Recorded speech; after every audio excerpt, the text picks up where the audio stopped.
मित्रों, आज के इस मैथन क्लास में हम सेमेस्टर 3 एलिमेंट्री कंप्यूटर के सारे इंपॉर्टेंट क्वेश्चंस और आंसर एक ही क्लास में करने वाले हैं। कंप्यूटर की सिर्फ ये एक मैथन क्लास और आपका कंप्यूटर सब्जेक्ट पूरी तरीके से क्लियर। सिर्फ इस क्लास में पाठ्यक्रम को अच्छे से समझने के बाद अब बारी है बहुविकल्पीय प्रश्नों की। बेस्ट नोट्स और बेस्ट तैयारी के लिए आपका अपना स्टडी मित्र मित्राथे क्लासेस। हेलो मित्रों, आप सभी का स्वागत है आपके अपने स्टडी मित्र मित्राथे क्लासेस में। आज हम शुरू करने जा रहे हैं सेमेस्टर 3 एलिमेंट्री कंप्यूटर की एक महामैथन क्लास। सेमेस्टर 3 की एलिमेंट्री कंप्यूटर की एक महामैथन क्लास। हाँ, मैं जानता हूँ कि आप सभी को इस क्लास का बड़ा इंतजार था, बड़ा वेट था, और यकीन मानिए कि हमें भी इस क्लास का बड़ा इंतजार था। इस एक क्लास को इस तरीके से तैयार किया गया है, कंप्यूटर की बुक को इस तरीके से एनालिसिस किया गया है कि जितने भी प्रश्न बन सकते हैं उन सभी प्रश्नों को इस क्लास में लाने की पूरी कोशिश की गई है, और तभी इस क्लास को लाने में थोड़ा टाइम भी लगा। इस मैथन क्लास में हम पूरी किताब के एमसीक्यू प्रश्न यानी बहुविकल्पीय प्रश्नों को आसान भाषा में समझेंगे ताकि आपकी तैयारी और भी मजबूत हो सके। तो आज की जो क्लास है इसको आप बड़े मन लगा करके देखिएगा, क्योंकि सिर्फ पास होने के लिए नहीं, कम से कम अच्छे नंबर्स लाने के लिए ये क्लास आपके लिए बहुत ज़रूरी है। हाँ, मैं जानता हूँ इस क्लास के मार्क्स आपके मार्कशीट में नहीं जुड़ने वाले, यानी कि कंप्यूटर क्लास का जो पेपर है आपका उसके मार्क्स मार्कशीट में नहीं जोड़ेंगे, बट पास होना भी ज़रूरी है ना। तो वीडियो को लाइक कर देना, अपने मित्रों के साथ शेयर कर देना, क्योंकि इस क्लास को बड़े मन से बनाया है मित्राथे क्लासेस ने। तो वीडियो को जल्दी से शेयर कीजिए और लाइक कर दीजिए, और नीचे आपको अगर हाइप का बटन मिलता है तो हाइप भी ज़रूर कीजिएगा। तो चलिए शुरू करते हैं आज के इस क्लास को। देखिए, सभी टॉपिक्स के जो नोट्स हैं, एमसीक्यूज हैं, वो फिल इन द ब्लैंक्स वगैरह के साथ में आपको हमारी ऐप पर मिल जाएंगे। मतलब आपको शॉर्ट नोट्स चाहिए, आपको टेस्ट सीरीज चाहिए, हमने हर पेपर की 2 से 3 टेस्ट सीरीज भी बनाई है ताकि आप इजीली उसको रिवाइज कर सकें, रिवीजन दे सकें, टेस्ट दे सकें, अपनी रैंकिंग खुद पता कर सकें। और शॉर्ट नोट्स ऐसे नोट्स जो आपके डायरेक्ट क्वेश्चन पेपर के अंदर आपको देखने को मिले, ऐसे प्रश्न जो आपको डायरेक्ट क्वेश्चन पेपर में देखने को मिले, ऐसे नोट्स भी बनाए गए हैं ऐप के ऊपर। तो ऐप को डाउनलोड कीजिए, कोर्स को बाय कीजिए और शॉर्ट नोट्स से अपनी तैयारी को मजबूत बनाइए। लिंक आपको डिस्क्रिप्शन और पिन कमेंट में मिल जाएगा। तो बात करते हैं कंप्यूटर के इस पेपर की। तो देखिए, कंप्यूटर का पेपर जो है 100 मार्क्स का होने वाला है। कितने नंबर का? 100 अंकों का। क्वेश्चन कितने आएंगे? 100 क्वेश्चन आएंगे, 100 एमसीक्यूज आएंगे, 100 नंबर का पेपर होगा। ठीक है। पास करने के लिए कितने सर मार्क्स चाहिए? तो भाई पास करने के लिए 35 मार्क्स चाहिए, यानी 35। अगर आप 35 मार्क्स ले आते हैं, 35 प्रश्नों को सही कर देते हैं, तो आपका कंप्यूटर का पेपर क्लियर हो जाएगा। फिर बात करते हैं कि टाइमिंग क्या रहेगी, मतलब कितने घंटे का पेपर होगा। तो 2 घंटे का पेपर होने वाला है। 2 घंटे में आपको 100 एमसीक्यूज अटेम्प्ट करने हैं। अब अगर आपने कम से कम एक बार भी कंप्यूटर की इस बुक को ध्यान से देखा होगा तो आपको ये जानने को मिला होगा कि इस बुक के अंदर लगभग वो बातें हो रही है जो हम आजकल के अपने आसपास डिजिटल वर्ल्ड में देखते हैं। यानी कि कम मोबाइल चलाते हैं अपन, मोबाइल में लगभग अपन को वही चीज़ें मिलती है। लाइक मोबाइल में आप वाईफाई ऑन भी करते हो, हॉटस्पॉट भी किसी को देते हो, या फिर आप इंटरनेट का कैसे एक्सेस करते हो, पीडीएफ को ओपन करते हो, पीडीएफ को शेयर करते हो, और फिर पासवर्ड भी शेयर, मतलब पासवर्ड होता है, एक यूज़र नेम होता है। इन सब की आजकल आपको जानकारी है। तो यही जानकारी हम कंप्यूटर की बेसिस पे लेने वाले हैं, और इस जानकारी के थ्रू आज का पेपर आपका इतना अच्छा होगा, मतलब इस पेपर की पूरी तैयारी हो जाएगी इस एक क्लास से। तो चलिए आज की क्लास को शुरू करते हैं। एंड वीडियो को लाइक कीजिएगा, सब्सक्राइब कीजिएगा चैनल को, और दोस्तों के साथ शेयर जरूर कीजिएगा। तो चलिए शुरू करते हैं आज की क्लास। तो जैसा कि मैंने आपको बताया कि आपका जो ये पेपर है वो एमसीक्यूज वाला पेपर आने वाला है, यानी कि बहुविकल्पीय प्रश्नों का। तो पेपर में आपको 100 एमसीक्यूज मिलने वाले हैं, बट इस महामैथन क्लास में हम 200 एमसीक्यूज तैयार करेंगे, 200 एमसीक्यूज। बट वो जो 200 एमसीक्यूज आप तैयार कर रहे होंगे तो उनके नीचे आपको एक व्याख्या मिलेगी, एक्सप्लेनेशन मिलेगी, और उस एक्सप्लेनेशन को भी इस तरीके से तैयार किया गया है कि आप अदर एमसीक्यूज की भी तैयारी कर सकें। यानी हम तैयारी तो 200 एमसीक्यू की करेंगे, बट आप इस क्लास को लेने के बाद में ऐसा समझेंगे कि जैसे आपने कोई 300 से ज्यादा एमसीक्यूज पढ़े हो, 300 से ज्यादा एमसीक्यूज आपको याद हो गए हैं। तो चलिए आज की क्लास को शुरू करते हैं और जानेंगे कि ये 200 एमसीक्यूज किस तरीके से हमारे उस 100 एमसीक्यूज को पार करते हैं, उस नैया को लगाते हैं। तो चलिए फटाफट से शुरू करते हैं। चलिए फिर सबसे पहला एमसीक्यू प्रश्न है हमारा, इंटीग्रेटेड सर्किट चिप का विकास किसने किया? देखिए, इंटीग्रेटेड सर्किट चिप एक तरह का ये चिप होता है, ठीक है, यानी कि जो आपके सीपीयू के अंदर चिप लगता है। ठीक है, इस चिप को विकास किसने किया? तो सीवी रमन, रॉबन नायक, JS Kilby, CB Babbage। देखिए कौन सा आपको क्वेश्चन सही लग रहा है? JS Kilby इसमें सही है, यानी कि जो आपका ऑप्शन सी है JS Kilby वो करेक्ट आंसर है। तो देखिए समझते हैं थोड़ा सा एक्सप्लेनेशन के थ्रू इसको। इंटीग्रेटेड सर्किट यानी आईसी के आविष्कार जैक किल्बी या JS Kilby, जैक किल्बी माने जाते हैं। उन्हें इस काम के लिए नोबेल प्राइज भी मिला था। आईसी पर यानी इंटीग्रेटेड सर्किट पर ही माइक्रो प्रोसेसर, रैम, रोम आदि आधुनिक चिप्स आधारित होते हैं। ठीक है, चलिए फिर नेक्स्ट क्वेश्चन की तरफ चलते हैं। आंसर क्या है इसका? JS Kilby किसके लिए? इंटीग्रेटेड सर्किट चिप के लिए। चलिए फिर, स्कैनर का उपयोग निम्न को स्कैन करने के लिए किया जाता है। स्कैनर है वो किस चीज को स्कैन करने के लिए किया जाता है, प्रयोग उसमें लाया जाता है? तो टेक्स्ट को यानी कि शब्दों को, पिक्चर को यानी कि फोटो को, प्रोग्रामर को। प्रोग्रामर क्या होता है? एक कोई एप्लीकेशन? नहीं भाई, एप्लीकेशन को कैसे स्कैन कर सकता है? हम या तो कोई टेक्स्ट को स्कैन कर सकते हैं या फिर कोई पिक्चर को स्कैन कर सकते हैं। तो इसका करेक्ट आंसर क्या है? ए और बी दोनों को। देखिए स्कैनर कागज पर लिखे टेक्स्ट और इमेज दोनों को डिजिटलाइज कर देता है। डिजिटलाइज का मतलब समझ रहे हैं? मतलब कि आप उस पिक्चर को स्कैन करके अपने फोन में ला सकते हैं, अपने कंप्यूटर में ला सकते हैं, जो कि एक हार्ड कॉपी थी पहले, एक रफ कॉपी के अंदर एक फोटो है, आपने उसको फोटो को क्लिक किया या फिर स्कैन किया तो आपके फोन में आ चुकी है, वो डिजिटलाइज हो चुकी है ना। तो वही बात हो रही है यहाँ पर। इसलिए उससे बनाई फाइल सामान्यतः पीडीएफ या इमेज फॉर्मेट में होती है। कई बार कहते हैं ना कि भाई आप इसकी फोटो खींच करके मेरे को पीडीएफ फॉर्मेट में भेजिए। तो कैसे कि आप उस फोटो को खींचते हो या फिर उसको स्कैन करते हो और देन उसे पीडीएफ में कन्वर्ट कर लेते हो। तो ये या तो पीडीएफ में होती है या इमेज फॉर्मेट में होती है। कई एग्जाम में ओसीआर से जुड़ा एमसीक्यू भी आता है। ओसीआर से जुड़ा मतलब देखिए जो इमेज टेक्स्ट पहचानने की तकनीक है, ओसीआर समझते हैं? ओसीआर एक टेक्निक होती है जिसके अंदर कंप्यूटर जो प्रिंटर होता है उसके अंदर हम कागज़ को डालते हैं और उस कागज़ के ऊपर जो भी टेक्स्ट लिखा होता है वो टेक्स्ट आपके कंप्यूटर में आ जाता है, उसे कहा जाता है ओसीआर। ठीक है, चलिए फिर नेक्स्ट क्वेश्चन है आपका, इंटरनेट एक्सप्लोरर है। इंटरनेट एक्सप्लोरर क्या है? देखिए ब्राउज़र, फाइल, स्लाइड, इनमें से कोई नहीं। फाइल तो हो नहीं सकती, इंटरनेट एक्सप्लोरर की बात हो रही है ना। इंटरनेट, स्लाइड, स्लाइड यानी पीपीटी, पावर पॉइंट, नहीं भाई, ये एक ब्राउज़र है। जैसे कि गूगल क्रोम आपने सुना है, गूगल क्रोम एक ब्राउज़र है। ठीक है, माइक्रोसॉफ्ट का एज ये एक ब्राउज़र है। ऐसे ही कई तरह के ब्राउज़र होते हैं, इन्हें इंटरनेट एक्सप्लोरर कहा जाता है। इंटरनेट एक्सप्लोरर माइक्रोसॉफ्ट का वेब ब्राउज़र था, अब एज ने इसे रिप्लेस कर दिया है। मतलब जो पहले इंटरनेट एक्सप्लोरर नाम से आता था, अब वो उसका नाम चेंज होकर क्या हो गया है? Microsoft Edge. ब्राउज़र जैसे क्रोम, फायरफॉक्स, एज कई तरह के होते हैं जिनके अंदर हम अपना यूआरएल, अपनी लिंक पेस्ट करते हैं और वो ओपन हो जाती है। ठीक है, गूगल की तरह ही होता है, बट गूगल एक सर्च इंजन है। गूगल क्या है? गूगल एक सर्च इंजन है, बट ब्राउज़र कौन सा होता है? गूगल क्रोम होता है, माइक्रोसॉफ्ट एज है, फायरफॉक्स है, ये इंटरनेट एक्सप्लोरर होते हैं। समझ रहे हो? चलिए फिर नेक्स्ट क्वेश्चन की तरफ चलते हैं। अस्थायी मेमोरी, अरे भाई नाम से पता चल रहा है अस्थायी मेमोरी। तो रैम, रोम या पी रोम कौन सी है? देखिए अस्थायी मेमोरी वो होती है रैम, और अस्थायी मेमोरी होती है रोम, रैंडम एक्सेस मेमोरी। एंड आपकी जो दूसरी वाली मेमोरी है वो दोनों मेमोरीज की यहाँ पे बात हो रही है। ठीक है, तो रैम ये एक तरह की वॉलेटाइल होती है। ठीक है, पावर जाते ही डेटा मिट जाता है। क्या होता है? मान लीजिए आपने कंप्यूटर चालू कर रखा है, अचानक से लाइट चली गई, कंप्यूटर बंद पड़ गया। अब आपने अगर कुछ सेव नहीं किया है और आप किसी चीज़ पे काम कर रहे थे, सेव नहीं किया है तो वो उड़ जाएगा। जहाँ तक वो काम आपने किया था वो गायब हो जाएगा। अगर आपने सेव किया है तो वो कौन से स्टोरेज में जाके सेव होगा? रोम के अंदर। बट अगर आपने सेव नहीं किया है तब तक वो रैम के अंदर सेव होता है। ठीक है, तो रैम वो उसे मिटा देता है। लाइक आप फ़ोन में अगर देखते हैं कोई गेम खेल रहे हैं, गेम को थोड़ी देर पॉज करने के बाद में या फिर फ़ोन थोड़ी देर बंद करने के बाद में आपको गेम दोबारा से स्टार्ट करना पड़ता है। ठीक है, वो वहाँ पे स्टार्ट नहीं होता है। तो ऐसी ही चीज़, ये जो चीज़ें कहाँ सेव होती है? ये रैम के अंदर सेव होती है, जो कि अस्थायी मेमोरी होती है। ठीक है, तो इसे प्राइमरी मेमोरी भी कहा जाता है, जो कि वर्किंग मेमोरी होती है।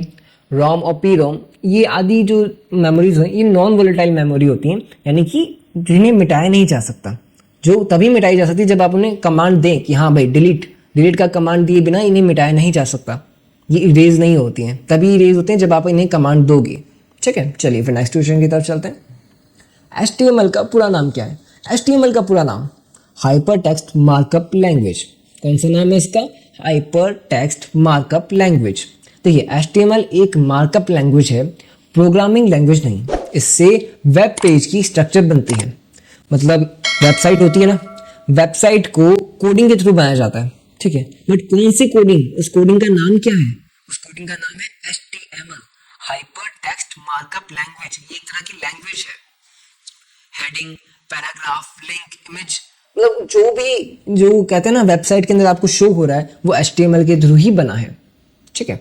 ये एक HTTP का प्रोटोकॉल भी है, मतलब HTML और HTTP दोनों अलग अलग हैं। HTTP तो एक प्रोटोकॉल है और HTML एक लैंग्वेज है, मार्कअप लैंग्वेज, जो आपकी वेबसाइट बनाने के काम आती है। चलिए फिर नेक्स्ट क्वेश्चन की तरफ चलते हैं। MS वर्ड की पेस्ट की क्या है? देखिए यहाँ पे क्वेश्चन को घुमा करके पूछा गया है। पेस्ट, कॉपी पेस्ट आप समझते हैं। कॉपी किससे होता है? कंट्रोल C से। पेस्ट किससे होता है? कंट्रोल V से। बट यहाँ पे क्या पूछा है? MS वर्ड में पेस्ट कैसे करें? तो भाई कॉपी पेस्ट सब जगह पर सेम होता है, चाहे वो MS वर्ड हो चाहे MS एक्सेल क्यों ना हो, कोई भी सॉफ्टवेयर हो, लगभग कंट्रोल C और कंट्रोल V हमेशा सेम चलते हैं, ठीक है। तो कंट्रोल V इसका करेक्ट आंसर है। MS वर्ड की पेस्ट की कौन सी है? Control V। कंट्रोल C यानी कॉपी, कंट्रोल X यानी कट, कंट्रोल V यानी पेस्ट, कंट्रोल A यानी सेलेक्ट ऑल। और कुछ आपको मैं बताता हूँ, लाइक कंट्रोल P यानी कि प्रिंट होता है, ठीक है। एंड कंट्रोल S सेव होता है। एंड आपको कुछ और बताते हैं, लाइक कंट्रोल I इटैलिक हो जाता है। मतलब अगर आप बात कर रहे हो वर्ड की, सिर्फ लगभग अगर आपको सिर्फ वर्ड के अंदर पूछे कि MS वर्ड के अंदर कुछ स्पेसिफिक बताओ, तो MS वर्ड के अंदर कंट्रोल B करोगे तो टेक्स्ट बोल्ड हो जाएगा, यानी थोड़ा सा बड़ा हो जाएगा एंड हाईलाइट हो जाएगा। एंड कंट्रोल I करोगे तो इटैलिक यानी कि थोड़ा सा टेढ़ा हो जाता है टेक्स्ट। कंट्रोल U करोगे तो टेक्स्ट के नीचे अंडरलाइन आ जाएगी। ये सिर्फ MS वर्ड के अंदर ही काम करेंगे या फिर MS ऑफिस के अंदर वर्क करेंगे। बट आपको ऐसे कमांड जो हर जगह काम करते हैं, ऐसे शॉर्टकट की जो हर जगह काम करती हैं, तो वो कौन सी है? Control C copy, control X cut, control V paste, control A select all. ये हर जगह काम करते हैं, हर तरह के सॉफ्टवेयर में काम करते हैं, सेम होते हैं, ठीक है। चलिए फिर नेक्स्ट क्वेश्चन पे चलते हैं। MS वर्ड फाइल का एक्सटेंशन है, मतलब MS वर्ड पे आपने कोई फाइल सेव की, तो फाइल किस तरीके से सेव होगी? उस फाइल के आगे क्या लगा होगा? लाइक आपने सुना होगा वीडियो के आगे क्या लगता है? .mp4। ऑडियो के आगे क्या लगता है? .mp3। समझ रहे हो ना? तो वैसे ही इस डॉक्यूमेंट फाइल के आगे क्या लगेगा? तो डॉक्यूमेंट फाइल के आगे लगेगा .doc, .doc यानी कि डॉक्यूमेंट। समझ में आ रहा है? तो जो मॉडर्न MS वर्ड है उसमें डिफॉल्ट एक्सटेंशन कौन सा है? .docx यानी साथ में x भी ऐड हो गया है। लेकिन पुराना जो वर्जन है उसके अंदर .doc भी पूछा जाता है। तो आपको दोनों अगर आंसर मिल रहे हैं .docx तो आप .docx की तरफ जाओगे, बट आपको सिर्फ .doc दिया है तो .doc की तरफ जाओगे, ठीक है। टेक्स्ट फाइल के लिए अगर आपने उसे टेक्स्ट फाइल में सेव किया तो .txt लिखा आएगा। इमेज फाइल में सेव किया तो .bmp, .jpg या .png लिखा आ सकता है। एंड एक्सेल फाइल में अगर सेव किए तो .xls या फिर .xlsx आता है। समझ रहे हो? आराम से इसको ध्यान से देखो, क्लास को स्क्रीनशॉट भी ले सकते हो। और अगर आप ऐप आपने ले लिया है तो ऐप के ऊपर भी आपको ये सारे नोट्स, MCQs की स्लाइड्स आपको मिल जाएगी, PDF मिल जाएगी। और थैंक यू सो मच। एक बार ये कहना चाहूँगा मैं, क्योंकि सभी बच्चों ने, बहुत सारे बच्चों ने हमारे ऐप के ऊपर हमें सपोर्ट दिखाया है, लगातार हमें डेली ऐप के ऊपर बच्चों ने हमें हमारे कोर्सेज को बाय किया है। उन्हें हमारे कोर्सेज में इतना भरोसा है, वो आ रहे हैं हमारे कोर्सेज की तरफ, अपना बुक दिखा रहे हैं।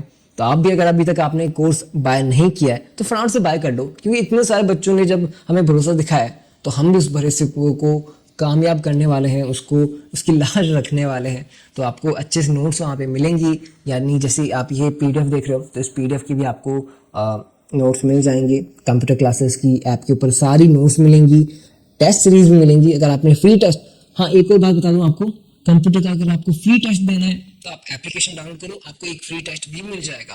और अगर आपको पेड कोर्स चाहिए तो वो भी मिल जाएगा बहुत ही कम प्राइस में, 149 यानी 149 रुपये में सारे सब्जेक्ट्स कंप्यूटर। फिर आपके जो भी सेमेस्टर 3 के 3 इंपॉर्टेंट सब्जेक्ट होते हैं ना, वो तीनों इंपॉर्टेंट सब्जेक्ट और कंप्यूटर का सब्जेक्ट, ये सभी मिल जाएंगे सिर्फ 149 रुपये में। तो फटाफट से जाओ, प्राइस बढ़े उससे पहले कोर्स बाय कर लो, बहुत कुछ मिलने वाला है उसके अंदर। चलिए फिर शुरू करते हैं आगे। वेबसाइट का प्रथम पेज क्या कहलाता है? देखिए, आपने कोई वेबसाइट ओपन की, उस वेबसाइट का पहला पेज क्या कहलाएगा? सीधी सी बात है, होम पेज कहलाएगा। क्या कहलाएगा? Home page. किसी वेबसाइट पर डिफॉल्ट जो पेज खुलता है ना, यानी डिफॉल्ट होता है कि भाई जैसे आप ओपन करोगे सबसे पहले वही खुलेगा। ऐसा नहीं कि कोई दूसरा पेज खुल जाएगा उस वेबसाइट का, नहीं, सबसे पहले वही पेज खुलेगा। और कौन सा है वो पेज? Home page. क्या कहा जाता है उसे? Home page. और जो वेबसाइट का यूआरएल होता है, यानी कि जो उसकी लिंक होती है, उस लिंक के अंदर index.html लिखा होता है या फिर लिखा होता है /home। क्या लिखा होता है? index.html या फिर /home। एमसीक्यू में ज्यादातर लैंडिंग पेज शब्द भी आता है कि भाई आपका जो वेबसाइट का सबसे पहला लैंडिंग पेज क्या होता है। लैंडिंग पेज, या तो आपसे पूछेगा लैंडिंग पेज क्या होता है, या पूछेगा सबसे पहला पेज कौन सा ओपन होता है। तो दोनों ही केसेस के अंदर सेम आंसर होगा, होम पेज। ठीक है, चलिए फिर नेक्स्ट क्वेश्चन की तरफ चलते हैं। किसी कुंजी का उपयोग सेल द्वारा स्वीकार करने में किया जाता है? देखिए, मतलब कौन सी ऐसा बटन है जिसको हम क्लिक करेंगे तो हमारा जो सेल है वो स्वीकार कर ली जाएगी, एक्सेप्ट कर ली जाएगी। तो उसका बटन कौन सा है? एंटर। कौन सा बटन है? एंटर। कीबोर्ड के आप कई सारे बटन मिलते हैं, like shift, tab, insert, but हमें कौन सा बटन दबाना है? Enter button. एंटर बटन दबाएंगे तो हमें सेल द्वारा उसको उपयोग किया जा सकता है, एक्सेप्ट किया जा सकता है।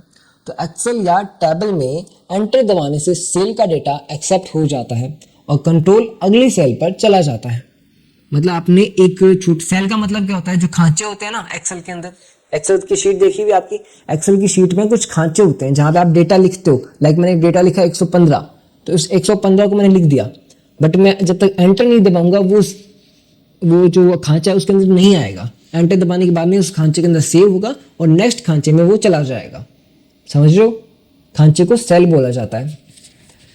टैब आमतौर पर अगली सेल या अगले फील्ड पर जाने के लिए यूज होती है और शिफ्ट टैब पिछली तरफ ले जाती है। शिफ्ट प्लस आप टैब दबाओगे तो आपको पिछले वाले पे ले जाएगी, और टैब दबाओगे तो अगले वाले पे ले जाएगी, और एंटर दबाओगे तो अगले वाले डेटा में ले जाएगी।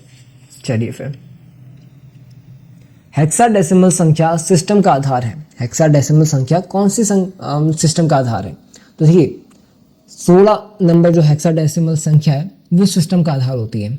हेक्साडेसिमल सिस्टम का बेस 16 है और डिजिट्स 0 to 9 तथा A to F कुल 16 सिंबल होते हैं। डिजिट्स कौन से हुए? 0 से 9, और जो सिंबल हैं वो कितने हैं? A से F, टोटल कितने हुए? 16। और बाइनरी में बेस 2 होता है, ऑक्टल में बेस 8 होता है, यानी 8 बेस होते हैं ऑक्टल में, बाइनरी में 2 बेस होते हैं, डेसिमल में 10 बेस होते हैं। तो ये क्वेश्चंस आपको आमतौर पे पूछे जा सकते हैं, तो आप इन्हें भी देख लीजिएगा। ठीक है, चलिए फिर, एमएस ऑफिस किस प्रकार का सॉफ्टवेयर है? तो देखिए, एमएस ऑफिस हो या फिर कोई भी ऐसा एप्लीकेशन हो जो आपने अलग से डाउनलोड किया है, जिसे आप ओपन कर रहे हो, ऐप होता है। ठीक है, ऐप को क्या कहते हैं अपन? एप्लीकेशन। बट वही एप्लीकेशन अगर कंप्यूटर में हो तो उसे क्या कहेंगे? Application software. क्या कहेंगे? Application software. तो एमएस ऑफिस एक एप्लीकेशन सॉफ्टवेयर है। जैसे कि उसमें एमएस ऑफिस में क्या क्या आता है? एमएस वर्ड आता है, एमएस एक्सेल आता है, एमएस पावर पॉइंट आता है, और भी कई तरह के सॉफ्टवेयर आते हैं। तो ये क्या है? एप्लीकेशन सॉफ्टवेयर है जो यूजर के काम यानी कि टाइपिंग, कैलकुलेशन, प्रेजेंटेशन के लिए बने हुए होते हैं। सिस्टम सॉफ्टवेयर में क्या आता है? देखिए, सिस्टम सॉफ्टवेयर क्या है? तो फिर सिस्टम सॉफ्टवेयर है विंडोज, लाइनक्स, जो आपके सिस्टम को चलाता है। ठीक है, आपके कंप्यूटर को चलाता है, वो है सिस्टम सॉफ्टवेयर। मोबाइल का सिस्टम सॉफ्टवेयर क्या है? एंड्रॉयड। आईफोन के लिए क्या है? iOS। Android, iOS। वैसे कंप्यूटर के लिए विंडोज, लाइनक्स, और अगर आप बात करें अपन एप्पल के लिए तो मैक ओएस। ठीक है, चलिए फिर, और यूटिलिटी क्या होता है? तो यूटिलिटी सॉफ्टवेयर वो होता है जो अलग से कोई काम करने के लिए इंस्टॉल किए जाते हैं, लाइक एंटीवायरस। उसका काम क्या है? वायरस को मिटाना। विनजिप एक तरह का सॉफ्टवेयर होता है जो कोई बड़ी फाइल है उसको कंप्रेस कर देता है, छोटा कर देता है। ठीक है, उसकी एमबी साइज छोटा कर देता है, ये विनजिप होता है, और उसे एक फाइल में बंद कर देता है। डिस्क क्लीनअप, ये भी एक यूटिलिटी सॉफ्टवेयर है। डिस्क क्लीनअप क्या काम करता है? आपके कंप्यूटर का जो कैच होता है, मतलब आप कई बार मेमोरी क्लीन करते हैं ना मोबाइल की, वैसे ही मोबाइल कंप्यूटर की मेमोरी क्लीन करता है। मोबाइल का कचरा साफ करने के लिए आपका कैच होता है, वैसे ही कंप्यूटर का कचरा साफ करने के लिए डिस्क क्लीनअप होता है। नाम से पता चल रहा है डिस्क क्लीनअप। तो चलिए फिर हमसे नेक्स्ट क्वेश्चन की तरफ चलते हैं। मजा आ रहा है ना यार इस क्लास में? फटाफट से आगे सारे क्वेश्चन कंप्लीट करेंगे। इस मैंने देखिए सीधी सी बात है, इस कंप्यूटर क्लास में मैंने सारे क्वेश्चन अटेम्प्ट करने की कोशिश की है जो आपके पेपर में आ सकते हैं। तो इसको मन लगा करके क्लास को देखिएगा यार, बड़ी मेहनत से इस क्लास को तैयार किया है आपके लिए। और फटाफट से अपना लाइक दिखा करके अपना प्यार भी जता दीजिए, कमेंट कर दीजिए प्यारा सा, ठीक है। तो सबसे तेज मेमोरी कौन सी है? सबसे तेज मेमोरी कौन सी है? देखिए रैम है, रोम है, तो कौन सी है? नहीं, रैम रोम दोनों ही तेज इतनी नहीं है जितनी है कैश। कैश मेमोरी क्या होती है? जिसमें सारा डेटा जब आप कोई काम कर रहे हो तो फटाफट से सेव होता रहता है। जब आप कोई काम कर रहे हो तो वर्किंग में होता है वो काम, तब आपके उस डेटा में सेव होता है। कौन सी मेमोरी में? कैश मेमोरी में। स्पीड के हिसाब से क्रम आमतौर पर क्या होता है? रजिस्टर, रजिस्टर, फिर इसके बाद आता है कैश, फिर आता है रैम, फिर आता है सेकेंडरी स्टोरेज यानी कि एचडीडी या एसएसडी, कोई भी हो सकता है ना, ठीक है। एचडीडी और एसडीडी दो तरह की स्टोरेज ड्राइव होती हैं जिनके अंदर आपका स्टोरेज सेव होता है, ठीक है।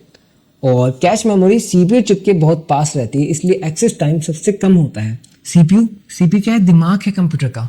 कंप्यूटर के दिमाग से ऑर्डर जा रहा है कि भाई इस चीज को सेव करना है, फटाफट से सेव करो। तो सबसे पास में कौन है? इस तरीके से याद रखिए, सीपीयू चिप के सबसे पास में कौन है? कैच। तो कैच सी सबसे पहले उसको सेव करके ना, भाई मेरे को फटाफट से दे दे, मैं सेव कर लेता हूँ। तो कौन सबसे पहले तेज वर्क करता है मेमोरी के मामले में? Cache memory. उसके बाद रैम मेमोरी, और उसके बाद में रोम मेमोरी। रोम मेमोरी के अंदर कौन आते हैं? HDD, SDD. चलिए फिर, ईमेल के द्वारा किस प्रकार का डेटा भेज सकते हैं? तो ईमेल के द्वारा किस तरह का डेटा भेज सकते हो? ईमेल के थ्रू सभी तरह का डेटा भेज सकते हो, चाहे वो ऑडियो हो, पिक्चर हो या वीडियो, टेक्स्ट फाइल भी क्यों ना हो, सभी तरह का डेटा आप ईमेल के थ्रू भेज सकते हो। ईमेल में टेक्स्ट के साथ अटैचमेंट्स के रूप में अटैचमेंट करनी पड़ती है आपको, ऑडियो की, वीडियो की, इमेज की, पीडीएफ की, वर्ड की, कोई भी अटैचमेंट कर सकते हो। लाइक आपने व्हाट्सएप ओपन किया है, व्हाट्सएप के अंदर एक पिन का ऑप्शन होता है, एक पिन का एक निशान दिया होता है। उस पिन के निशान पर क्लिक करते हो तो आपको मिलता है ना ऑप्शन कि भाई आपको फोटो भेजनी है, डॉक्यूमेंट भेजना है, क्या भेजना है।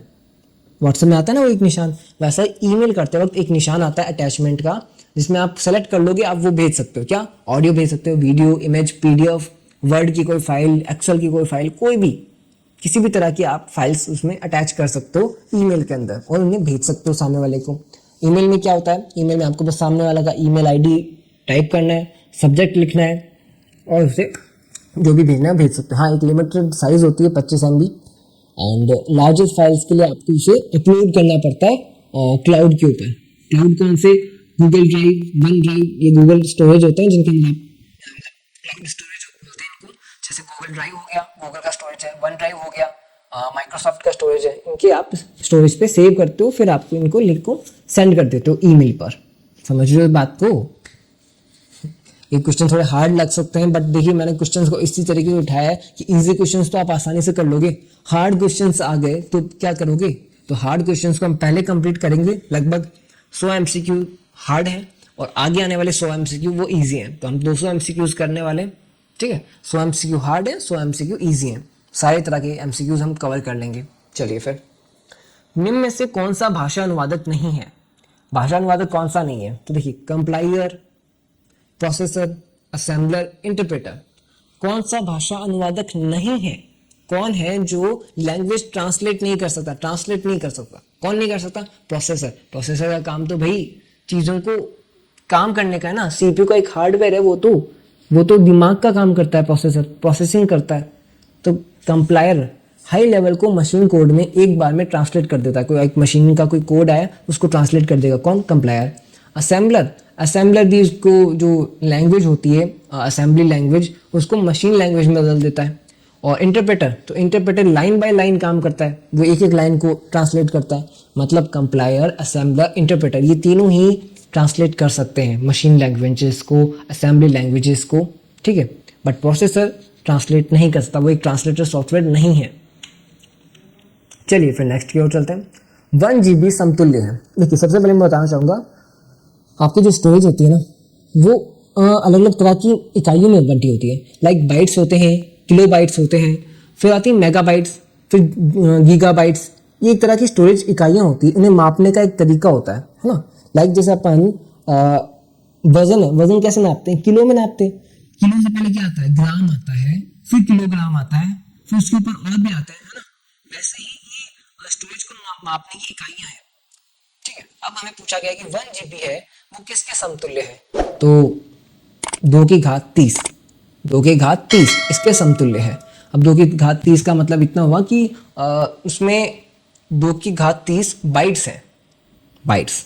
जब आप 2 × 30 करोगे तो जितनी बाइट्स बन के आएंगे ना उतनी ही आपके 1 GB के अंदर होती है। और 1 GB के अंदर कितनी बाइट्स होती हैं, तो 1024 बाइट्स होती हैं, 1024 MB होती हैं, मेगाबाइट्स। 1024 मेगाबाइट्स किस में होती हैं, 1 GB के अंदर।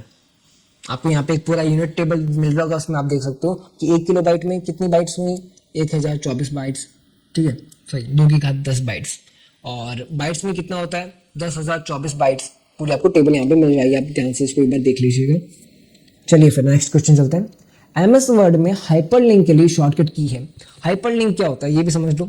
मान लो आपने कोई टेक्स्ट लिख रहे हो, टाइपिंग कर रहे हो, टाइपिंग के अंदर आप किसी टेक्स्ट के ऊपर क्लिक करते हो तो टेक्स्ट ही है, बट मान लो कोई ऐसा टेक्स्ट भी है जिसमें आप क्लिक करोगे तो आप किसी वेबसाइट के ऊपर पहुंच जाओगे, या फिर किसी कहते हैं ना किसी पेज को ओपन कर लोगे, किसी के चैनल पे पहुंच जाओगे। जैसे व्हाट्सएप पे आपको लिंक भेजा जाता है, होता तो टेक्स्ट है बट क्लिक करने पे वो लिंक की तरह काम करता है, कहीं पे आप पहुंच जाते हो, उसे हाइपरलिंक कहा जाता है। और ये अगर आपको MS वर्ड के अंदर करना है तो आप कैसे करोगे, Ctrl+K से। किससे, Ctrl+K, हाइपरलिंक लगाने के लिए। तो Ctrl+K Word, PowerPoint, Excel, इन सब में हाइपरलिंक डायलॉग खोल देता है, उसको यूज करने को एलिजिबल हो जाता है। फिर बात करते हैं Ctrl+H से रिप्लेस होता है, Ctrl+F से फाइंड होता है। Ctrl+F से फाइंड का मतलब ये है, आपने एक फाइल खोल रखी है, आपको कोई वर्ड सर्च करना है तो आप कैसे करोगे, Ctrl+F से फाइंड करोगे उस सर्च को, उस जो भी आपको वर्ड को सर्च करना है, जो भी आपको शब्द सर्च करना है वो कैसे करोगे, Ctrl+F से करोगे, फाइंड से। फिर बात करते हैं Ctrl+L, तो Ctrl+L अलाइनमेंट करता है, ठीक है, कि भाई शब्द टेढ़े मेढ़े तो नहीं है, पैराग्राफ टेढ़ा मेढ़ा तो नहीं, उसको अलाइनमेंट करता है। चलिए फिर नेक्स्ट क्वेश्चन की तरफ आते हैं। डेटा को किसी लॉजिकल क्रम में व्यवस्थित करने को क्या कहा जाता है। मान लीजिए मेरे पास एक संख्या है 5 3 1, 5 3 1, नहीं संख्या कोई दूसरी लेते हैं। संख्या अपने लेते हैं कि भाई मेरे पास 3 बंदे आए हैं, 3 लोग आए हैं जिनकी अलग अलग उम्र है, किसी की 40 है, किसी की 20 है और किसी की 60 है, 40 20 60, ठीक है। अब मैं चाहता हूं कि या तो ये बड़े से छोटे में खड़े हो जाएं या फिर ये छोटे से बड़े के अंदर लाइन में लग जाए, ठीक है, या तो छोटे से बड़ा या बड़े से छोटा, इनको इनका जो क्रम है वो मैं सही कर दूं तो इन्हें क्या कहा जाता है, क्रम को व्यवस्थित करने को क्या कहा जाता है, सॉर्टिंग कहा जाता है। किसी भी चीज का क्रम या तो उसकी नंबर के हिसाब से या फिर उसके टाइप के हिसाब से, किसी भी तरीके से आप उनको, मैं कहता हूँ कि भाई या तो आप अपने हाइट के हिसाब से खड़े हो जाओ या फिर अपनी एज के हिसाब से खड़े हो जाओ, या फिर मैं उन्हें कह सकता हूँ कि भाई जिस दिन कौन सबसे पहले पैदा हुआ था उसके हिसाब से पहले खड़े हो जाओ। मतलब उन्हें मैं कोई ना कोई एक क्रम बोल सकता हूँ, उस क्रम के आधार पर वो अपने आप को व्यवस्थित कर लेंगे। इसे कहा जाता है सॉर्टिंग। क्या कहा जाता है, श्रेणीबद्ध करना, सॉर्टिंग कहा जाता है। सॉर्टिंग असेंडिंग डिसेंडिंग ऑर्डर में होती है, ऊपर से नीचे या नीचे से ऊपर, ठीक है। इसको या तो A to Z किया जा सकता है कि भाई A to Z के हिसाब से खड़े हो जाओ नाम के हिसाब से, या तो 0 to 9 के हिसाब से खड़े हो जाओ, और कैसे भी उनको हम ऐसे ऑर्गेनाइज कर सकते हैं, क्लासीफाई कर सकते हैं, ठीक है। चलिए फिर नेक्स्ट क्वेश्चन की तरफ चलते हैं। MS एक्सेल में 2010 में बनी फाइल का एक्सटेंशन होता था। 2010 में जो MS एक्सेल होती है ना, पुरानी वाली MS एक्सेल, ठीक है, उस जो 2010 वाली की बात हो रही, उसमें जो एक्सटेंशन बनता था वो क्या होता था, उसमें एक्सटेंशन बनता था ACCDB। ACCDB एक्चुअली में ये एक्सेस 2007 और 2010 के बाद में बना था, और इसका पुराने वर्जन के अंदर तो और भी ज़्यादा पुराना था, .mdb था, इससे भी पुराने वर्जन में 2007 से भी पुराने में .mdb। बट आज के जो नए हैं उनमें क्या है, .xls, .xlsx, .doc, .docx, ठीक है। चलिए फिर पुराने वाले का आपको पता चल गया .accdb, और इससे भी पुराना पूछा जाए तो .mdb। MS पावर पॉइंट में नई स्लाइड ढालने के लिए शॉर्टकट की है। MS पावर पॉइंट आप समझते हो, MS पावर पॉइंट वो है जहाँ पे आप स्लाइड्स रेडी करते हो, प्रेजेंटेशन रेडी करते हो। एक स्लाइड के ऊपर आपने कोई चलचित्र बना रखा है, दूसरी स्लाइड पर कोई दूसरा चलचित्र बना रखा है, इस पेज से दूसरे पेज में जाते हो और नई तरह की प्रेजेंटेशन शो करते हो, वो होती है MS power point. MS power point में कोई नया पेज ऐड करना है कैसे होगा, कोई नई स्लाइड ऐड करनी कैसे होगा, कंट्रोल एम से, कंट्रोल एम से न्यू स्लाइड होती है, कंट्रोल एन से न्यू प्रेजेंटेशन होती है, और F5 से स्लाइड शो शुरू हो जाता है। F5 दबाओगे फंक्शन की 5 तो स्लाइड शो शुरू हो जाएगा, और शिफ्ट के साथ में F5 दबाओगे तो करंट स्लाइड से स्लाइड शो शुरू होगा। यानी कोई भी आप जिस भी स्लाइड में आप मान लीजिए 5 नंबर स्लाइड पे, तो 5 नंबर स्लाइड से ही वो शुरू हो जाएगी। चलिए नेक्स्ट क्वेश्चन की तरफ चलते हैं। यहाँ पे हमें एक बड़ा सा नंबर दिया गया है। अब इस नंबर का हमें समतुल्य बताना है। एक तरह का ये बाइनरी नंबर है। क्या है, बाइनरी नंबर। अब बाइनरी नंबर मैंने आपको बताया था ना, इनका बेस कितना होता है, इनके बेस 2 ही होते हैं, 0 to 1, 0 या 1। बाइनरी नंबर का बेस होता है 2, तो इसका समतुल्य क्या है, 3BA। ओके, चलिए फिर नेक्स्ट क्वेश्चन की तरफ चलते हैं। प्रिंटिंग की गुणवत्ता को मापने की इकाई है। अच्छा, एक चीज बताओ, मोबाइल में आप कोई फोटो खींचते हो या फिर कोई कैमरा है, कैमरा की जो एक लिमिट होती है, कैसी लिमिट होती है कि भाई आपके पास 12 मेगापिक्सल का कैमरा है, किसी के पास 48 मेगापिक्सल का, किसी के पास 50 मेगापिक्सल, 64 मेगापिक्सल, अब तो 208, 108, पता नहीं कितने ज़्यादा मेगापिक्सल के कैमरा आ रहे हैं, है ना। तो मेगापिक्सल जो होता है वो उसकी कैमरा की क्वालिटी को बताता है, पिक्चर की क्वालिटी को बताता है। फ़ोन में जो अपन फोटो खींचते हैं उनकी क्वालिटी को बताता है मेगापिक्सल, है ना, 12 मेगापिक्सल, 64 मेगापिक्सल। वैसे ही आपने कोई प्रिंटिंग प्रेस में गए, वहां पे एक कागज प्रिंट करवाया, उस कागज की क्वालिटी क्या है, उस कागज के ऊपर जो प्रिंट हुआ है, कलर वगैरह, या फिर आपने जो भी प्रिंट कराया है, उसकी क्वालिटी कैसे पता चलेगी कि भाई कितनी क्वालिटी है इसकी। तो उसको क्वालिटी को नापने के लिए मेगापिक्सल एक इकाई है। वैसे ही प्रिंटिंग की क्वालिटी को नापने के लिए एक इकाई होती है DPI। क्या होती है, DPI, डॉट प्रति इंच, डॉट्स पर इंच। ठीक है, चलिए फिर नेक्स्ट क्वेश्चन की तरफ चलते हैं। हार्ड डिस्क में 0 ट्रैक है। हार्ड डिस्क में 0 ट्रैक है। कहाँ होता है 0 ट्रैक, सबसे बाहर होता है, ना ही सबसे अंदर होता है, ना ही मशीन के ऊपर निर्भर होता है, वो सबसे बाहर होता है। देखिए, हार्ड डिस्क में आउटर मोस्ट ट्रैक को ट्रैक 0 माना जाता है। जो सबसे बाहर का जो आउटर ट्रैक होता है ना, उसे ट्रैक 0 कहते हैं, और नंबरिंग अंदर की ओर बढ़ती है। इसी तरह सिलेंडर हेड और सेक्टर की टर्मिनोलॉजी स्टोरेज बेस्ड MCQ में आती है। मतलब जो हार्ड डिस्क के अंदर एक लाइन्स होती हैं जिनके अंदर स्टोरेज सेव होता है, जिसके अंदर डेटा सेव होता है, लेकिन उसके जो सबसे बाहर वाली जो लाइन है ना, उसे कहा जाता है ट्रैक 0। क्या कहा जाता है, ट्रैक 0, सबसे बाहर, आउटर मोस्ट ट्रैक। ठीक है, चलिए फिर नेक्स्ट क्वेश्चन। ब्लेज पास्कल ने किस उपकरण को प्रस्तुत किया। अच्छा, ब्लेज पास्कल उन्होंने किस उपकरण को प्रस्तुत किया था, आप बताइए। आंसर सामने लिखा हुआ है, बता दो भाई। Adding machine. ब्लेज पास्कल ने मैकेनिकल एडिंग मशीन बनाई थी डिफरेंस इंजन और एनालिटिकल इंजन के लिए। और किसने बनाया था, चार्ल्स बेबेज ने। आगे मैं आपको चार्ल्स बेबेज की एक फोटो दिखाने वाला हूँ कि चार्ल्स बेबेज कैसे दिखते हैं। तो इतना याद रख लो अभी के लिए कि एडिंग मशीन किसने बनाई थी, ब्लेज पास्कल ने। चलिए, निम्न में से कौन सी एक नेटवर्क टोपोलॉजी है। नेटवर्क टोपोलॉजी नहीं है, ध्यान से ही, मैं भी गलत पढ़ बैठा कि नेटवर्क टोपोलॉजी नहीं है। स्टार, कार, रिंग, बस।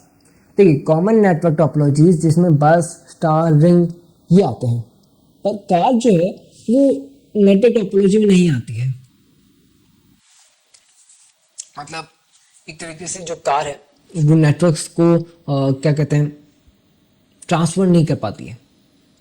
आगे इसको भी हम अच्छे से समझने वाले हैं। ठीक है, चलिए फिर। ईमेल के साथ अलग बाहरी फाइल होती है। अच्छा, ईमेल के अंदर मैंने आपको बताया ना, ईमेल के अंदर आपको अगर कोई फोटो, इमेज वगैरह या फिर कोई वीडियो वगैरह जोड़नी है तो आपको क्या बटन दबाना है, अटैचमेंट वाला बटन। तो यहाँ पे पूछा है कि अलग बाहरी फाइल जोड़ने के लिए क्या काम मिल जाता है, अटैचमेंट। चलिए फिर नेक्स्ट क्वेश्चन। अच्छा, ईमेल नया लिखना हो तो क्या बटन दबाना पड़ता है, कंपोज। और सबसे पहले क्या लिखते हैं, सबसे पहले अपन लिखते हैं सामने वाले ईमेल का जिसको भेजना है उसका ईमेल एड्रेस, फिर लिखते हैं सब्जेक्ट, फिर इनबॉक्स होता है, इनबॉक्स के अंदर अपन अपने आए हुए ईमेल्स को चेक कर सकते हैं। ठीक है, और ऐसे कुछ ईमेल्स जो ज़्यादा प्रचलित हैं मार्केट के अंदर, उनमें सबसे आगे आता है जीमेल। लगभग सबकी जीमेल आईडीज़ ही हैं। उसके बाद में आउटलुक है और याहू भी है। ये सब ईमेल आईडीज़ के प्लेटफॉर्म्स हैं। रेडिफ मेल भी एक बहुत पुराना ईमेल है। अच्छा, अभी हमने 25 MCQs कंप्लीट कर लिए। एक बार फिर मैं आपको बताता हूँ कि आगे और हम MCQs करने वाले हैं। तो अगर अभी तक आपने कोर्स बाय नहीं किया तो फटाफट से कोर्स जाकर बाय कर लीजिए। बहुत सारे बच्चों ने तो बाय कर लिया है, मतलब लिटरली इतने सारे बच्चे हमारे कोर्सेज के ऊपर आ रहे हैं। उनका मैं एक बार फिर बहुत बहुत धन्यवाद करना चाहूँगा सच में, कि आपने हम पर भरोसा दिखाया। लगभग 6 महीने भी नहीं हुए इस चैनल को ओपन किए हुए, और 6 महीनों में इतने ज़्यादा बच्चों ने हमें प्यार दिया, सपोर्ट दिया, उसके लिए बहुत बहुत धन्यवाद। और हमारी पूरी तरीके से मेहनत है कि आपको बेस्ट कंटेंट मिले। चलिए फिर नेक्स्ट क्वेश्चन की तरफ चलते हैं। JPEG का पूरा नाम क्या है? अच्छा, जो आपकी फोटो होती है, पिक्चर होती है, वो 2 से 3 कई तरह के फॉर्मेट में बननी होती है। या तो PNG होती है या JPG फॉर्मेट होता है। लाइक मैंने आपको बताया ना, वीडियो कौन से में होता है .mp4, वैसे ही .mp3 ऑडियो के लिए, वैसे ही फोटो के लिए या तो .png होता है या .jpg होता है। ठीक है, तो .jpg junior photo expert group, ये क्या नाम है भाई? जूनियर नहीं भाई, एक्चुअली इसका नाम क्या होगा? Joint photography expert group, joint photographic expert group. या एक कंप्रेस्ड इमेज फॉर्मेट होता है जिसके अंदर फोटो थोड़ी सी कंप्रेस होती है, क्वालिटी कम होती है JPG की। मतलब थोड़ा सा अगर आपको क्वालिटी के साथ कंप्रोमाइज करना है ना, तो JPG में खरीदना, मतलब फोटो खींचना। बट आपको चाहिए एकदम बेस्ट क्वालिटी की फोटो, तो कौन सी फाइल चाहिए आपको? .png, जिसके अंदर क्वालिटी डाउन ही होती है। .png विदाउट क्वालिटी घटाए, और विदाउट क्वालिटी घटा करके .jpg। और GIF एनिमेशन वाला होता है, जिफ एनिमेशन जिन्हें बोलते हैं, GIF बोलते हैं, वो तो व्हाट्सएप पे आपको भेजते ही हो। .gif आपको मालूम है। और DMP एक अनकम्प्रेस्ड फाइल होती है। ठीक है, चलिए फिर नेक्स्ट क्वेश्चन पे चलते हैं। कौन सी शॉर्टकट की स्लाइड को पूरी स्क्रीन पर प्रदर्शित करता है? मतलब कौन सा ऐसा शॉर्टकट है जिसे मैं अगर कीबोर्ड में दबाऊं तो हमारी पूरी प्रेजेंटेशन एक बड़ी स्क्रीन पे पेश हो जाएगी? तो वो शॉर्टकट की का नाम है F5, फंक्शन 5। ठीक है, चलिए फिर। पेन ड्राइव इस्तेमाल की जाती है। अरे भाई, pen drive, USB pen drive तो आप सबने सुना होगा। पेन ड्राइव किस चीज़ के लिए काम आती है? स्टोरेज के लिए ना, स्टोरेज ढालने के लिए, सेव करने के लिए, कुछ डेटा स्टोर करने के लिए। ठीक है, तो भंडारण हेतु ये एक तरह का पोर्टेबल सेकेंडरी स्टोरेज है। पोर्टेबल यानी कि भाई कहीं भी उठा के ले जा सकते हो, पॉकेट में भी डाल सकते हो। पोर्टेबल है यानी आसानी से इधर से उधर ले जाया जा सकता है। ठीक है, चलिए फिर। और भी तरह के पोर्टेबल डिवाइसेस होते हैं स्टोरेज के, लाइक मेमोरी कार्ड होता है और हार्ड डिस्क होती है छोटी छोटी, है ना। चलिए फिर। बारकोड रीडर जो होता है, बारकोड रीडर वो क्या है? वो एक इनपुट उपकरण है। मतलब उसके अंदर कुछ स्कैन करके वो इनपुट हो जाता है, अंदर की ओर आ जाता है। तो बारकोड रीडर क्या है? इनपुट उपकरण है। बारकोड रीडर लाइट सेंसर से कोड को पढ़कर उसे डिजिटल डेटा में बदलता है। उसके अंदर एक लाइट होती है, रेड कलर की लाइट होती है, वो उसको पढ़ लेता है बारकोड को, इसलिए यह इनपुट डिवाइस है। आउटपुट डिवाइस क्या है? मॉनिटर है, प्रिंटर है, प्रोजेक्टर है ना। और प्रोसेसिंग डिवाइस कौन सा है? CPU, ALU, ये प्रोसेसिंग डिवाइस है। चलिए फिर। बारकोड रीडर तो आप समझते हो यार। URL का विस्तारित रूप है। अच्छा, URL का विस्तारित रूप ये पूछा गया है। URL का विस्तारित रूप अगर आपसे पूछा जाए तो मैं आपको क्या बताऊं? Uniform resource locator. देखिए, URL का मतलब होता है लिंक। कोई एक वेबसाइट का लिंक हो सकता है, किसी पेज का लिंक हो सकता है, किसी की एप्लीकेशन का, जैसे मित्राधे की एप्लीकेशन है, उसका लिंक आपको डिस्क्रिप्शन में मिल जाएगा, पिन कमेंट में मिल जाएगा। तो URL क्या होता है? लिंक होता है। जैसे कि इसका फुल फॉर्म भी आपको मैंने बता दिया, यूनिफॉर्म रिसोर्स लोकेटर। आप जैसे कि आप वेबसाइट पे जाओगे http://www.mitradhe.com, तो mitradhe.com ये तो है डोमेन, mitradhe.com ये तो है डोमेन। और HTTP ये क्या है? HTTP ये एक तरह का उसका क्या बोलते हैं, एक्सटेंशन है कि आपको उस फाइल पे लेके जाएगा। ठीक है, और पाथ यानी कि एक तरह का लोकेशन बता रहा है। तो ये पूरा आपका लिंक होता है जिसके अंदर कई अलग अलग टुकड़ों के अंदर लिंक की जानकारी छुपी होती है कि वो आपको किस पेज तक लेके जाएगा। .gov, .edu, .mil, .net ये क्या होते हैं? .in, .com, .in, इसके अलावा भी कुछ होते हैं .gov, .edu, .mil। तो ये एक्सटेंशन को क्या कहा जाता है? इन्हें कहा जाता है टॉप लेवल डोमेन। ये टॉप लेवल के डोमेन होते हैं। ठीक है, .com कोई भी खरीद सकता है। .gov ये सिर्फ सरकारी कामों के लिए संबंधित होता है। .org ये ऑर्गेनाइजेशन से संबंधित होता है। .net ज़्यादातर किसी एक तरह की कहते हैं किसी तरह की कोई सर्विस देने वाला काम करता है, कोई सर्विस प्रोवाइडर है, उसके लिए काम में आता है। ठीक है, फिर आता है टॉप लेवल के डोमेन्स। तो टॉप लेवल के डोमेन्स कौन से हैं? ये हैं। और .in ये इंडिया को दर्शाता है। .uk United kingdom, .us USA को दर्शाता है। तो इस तरह के अलग अलग डॉट होते हैं, .com होते हैं। इन्हें क्या कहा जाता है? डोमेन कहा जाता है, टॉप लेवल डोमेन। चलिए फिर नेक्स्ट क्वेश्चन पे चलते हैं। वेब में एक साइट से दूसरी साइट पर जाने की प्रक्रिया कहलाती है। तो ये एक साइट हो, आप एक वेबसाइट पे और दूसरी वेबसाइट पे जा रहे हो, ठीक है, एक वेबसाइट से दूसरी वेबसाइट पे जा रहे हो, वो भी एक बटन दबाने से। लाइक मैंने आपको व्हाट्सएप ग्रुप पे एक लिंक भेजा, या फिर टेलीग्राम, जो हमारे मित्र का टेलीग्राम चैनल है उस पर मैंने आपको एक लिंक भेजा, तो भी आप क्या खोल रखा है, आपने टेलीग्राम खोल रखा है, पर आप उस लिंक पर क्लिक करोगे तो आप लिंक से यूट्यूब पे आ जाओगे। यानी एक एप्लीकेशन से दूसरी एप्लीकेशन में ट्रांसफर हो गए, एक वेबसाइट से दूसरी वेबसाइट पे ट्रांसफर हो गए, तो इसे कहा जाता है लिंकिंग, लिंक सेट किए जाते हैं, ठीक है। चलिए फिर इंटरनेट एक्सप्लोरर क्या है, पहले भी बताया था मैंने, एक वेब ब्राउज़र है। इंटरनेट एक्सप्लोरर एक माइक्रोसॉफ्ट का वेब ब्राउज़र है, और अब इसका नाम जो है चेंज हो गया है, इसका नाम हो चुका है माइक्रोसॉफ्ट एज। और बाकी जैसे कि गूगल का क्रोम है, फायरफॉक्स है, एंड बहुत सारे आपको इंटरनेट एक्सप्लोरर मिल जाएंगे। चलिए फिर पीसी में दस्तावेज अस्थायी रूप से कहाँ संग्रहित होता है? अस्थायी रूप, दोबारा वही क्वेश्चन, रैम में होता है, बट घुमा के पूछा क्या, पीसी में। अब हमें तो ये बताया गया था कि सर रैम में होता है, बट पीसी में कहाँ होता है हमें मालूम ही नहीं। तो भाई रैम और रोम दोनों सब जगह सेम काम करते हैं, तो पीसी में हो चाहे मोबाइल में हो, वो रैम ही आएगा अगर अस्थायी स्टोरेज की बात हो रही है। तो यहाँ पे डॉक्यूमेंट सेम नहीं होता है, ठीक है, अस्थायी रूप से बस रहता है। सेम होता है कहाँ होता है, रोम के अंदर। चलिए 1 मेगाबाइट लगभग बराबर होती है, 1 मेगाबाइट किसके बराबर होती है? यहाँ में पूछा गया है 1000 बिट्स, नहीं भाई 1000 बाइट्स बिल्कुल भी नहीं, 1 मिलियन बाइट्स, हाँ जी 1 मिलियन बाइट्स। चलिए 1 मेगाबाइट को अपन थोड़ा अलग अलग टुकड़ों में तोड़ते हैं। 1 मिलियन बाइट से, एक एमबी से सबसे छोटा क्या होता है, किलोबाइट। एमबी की जस्ट नीचे क्या आता है, किलोबाइट। तो अगर एमबी को हम बताएं किलोबाइट के अंदर तो कितना बताएंगे, 1024 किलोबाइट, 1024 किलोबाइट। बट अगर हम बताएं बिट्स के अंदर तो कितनी बतानी पड़ेंगी हमें, 1 मिलियन बाइट्स। कितनी, 1 मिलियन बाइट्स, जो आपको आपका आंसर में मिल जाएगा। और अगर 1 जीबी को बाइट्स में बताना है तो क्या होगा, 1 बिलियन बाइट्स। चलिए फिर नेक्स्ट क्वेश्चन, HDMI का विस्तारित रूप है। HDMI एक तरह की केबल होती है, एक तरह का पोर्ट होता है जिससे आप ऑडियो वीडियो दोनों ट्रांसफर कर सकते हो। समझ रहे हो, मतलब कि अगर आपको कोई कंप्यूटर है, मॉनिटर है, अच्छा आपकी कोई एलईडी है, स्मार्ट टीवी है, ठीक है, उस टीवी के अंदर भी HDMI केबल लगी होती है जिससे सेटअप बॉक्स से डेटा उस मॉनिटर के अंदर, उस टीवी के अंदर, एलईडी टीवी के अंदर ट्रांसफर होता है। तो उसमें ऑडियो वीडियो दोनों ही ट्रांसफर हो पाते हैं। इसका फुल फॉर्म होता है high definition multimedia interface, high definition multimedia interface, ठीक है। चलिए फिर नेक्स्ट क्वेश्चन, पुराने टाइम में तो VGA पोर्ट आया करता था, बट आजकल HDMI सबसे बेस्ट ऑप्शन है।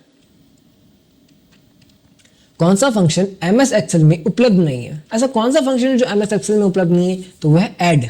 कौन सा, ऐड। देखिए सम का मतलब होता है समरी, काउंट का मतलब है काउंट, मैक्स का मतलब मैक्स। ये एक तरह की फंक्शन है जो आप फंक्शन टाइप करते हो और उससे कोई कमांड देते हो कि भाई ये काम करना, तो समरी निकाल देगा, काउंट कर देगा, मैक्स कर देगा, मिनिमम कर देगा। बट ऐड का कोई, ऐड नाम से कोई फंक्शन नहीं है, एक तरह का कोई फॉर्मूला नहीं होता है ऐड नाम से कोई फॉर्मूला, ठीक है, सम हो सकता है। चलिए फिर नेक्स्ट क्वेश्चन, कौन से ऑपरेटिंग सिस्टम का प्रयोग डिजाइन और मल्टीमीडिया में होता है? कौन से ऑपरेटिंग सिस्टम का प्रयोग डिजाइन और मल्टीमीडिया में होता है? तो ये विंडो का विस्टा बहुत पुराना है, यूनिक्स नहीं, लाइनक्स भी थोड़ा सा स्लो है, बट मैक का ओएस ये सबसे ज़्यादा यूज आता है। वैसे कह सकते हो अपने माइक्रोसॉफ्ट का जो ओएस है वो भी अच्छा है, बट मैक का ओएस सबसे ज़्यादा यूज़ किया जाता है एडिटिंग के लिए, मल्टीमीडिया को देखने के लिए, कोई मूवी देखने के लिए, कोई अच्छी सी एडिटिंग करने के लिए, कोई डिज़ाइनिंग करने के लिए कौन सा यूज़ होता है सबसे ज़्यादा? मैक का ओएस, यानी एप्पल का मैक, ठीक है, लैपटॉप जिसे कहते हैं मैक कहते हैं, आप कंप्यूटर कह सकते हो, मैक ओएस सबसे पॉपुलर है। और इसके अंदर कोई सॉफ्टवेयर भी होते हैं, फाइनल कट प्रो है, लॉजिक प्रो है, ये तरह के सॉफ्टवेयर है उसके अंदर जो आसानी से प्रोग्रामिंग, डिज़ाइनिंग, मल्टीमीडिया इनके लिए काम में आते हैं। नेक्स्ट क्वेश्चन है, किस प्रकार के सॉफ्टवेयर का मुख्य उद्देश्य टेक्स्ट आधारित दस्तावेज बनाना और मैनेज करना है? मतलब मुख्य रूप से टेक्स्ट आधारित ही काम करेगा, तो वो है वर्ड प्रोसेसिंग। क्या है वर्ड प्रोसेसिंग?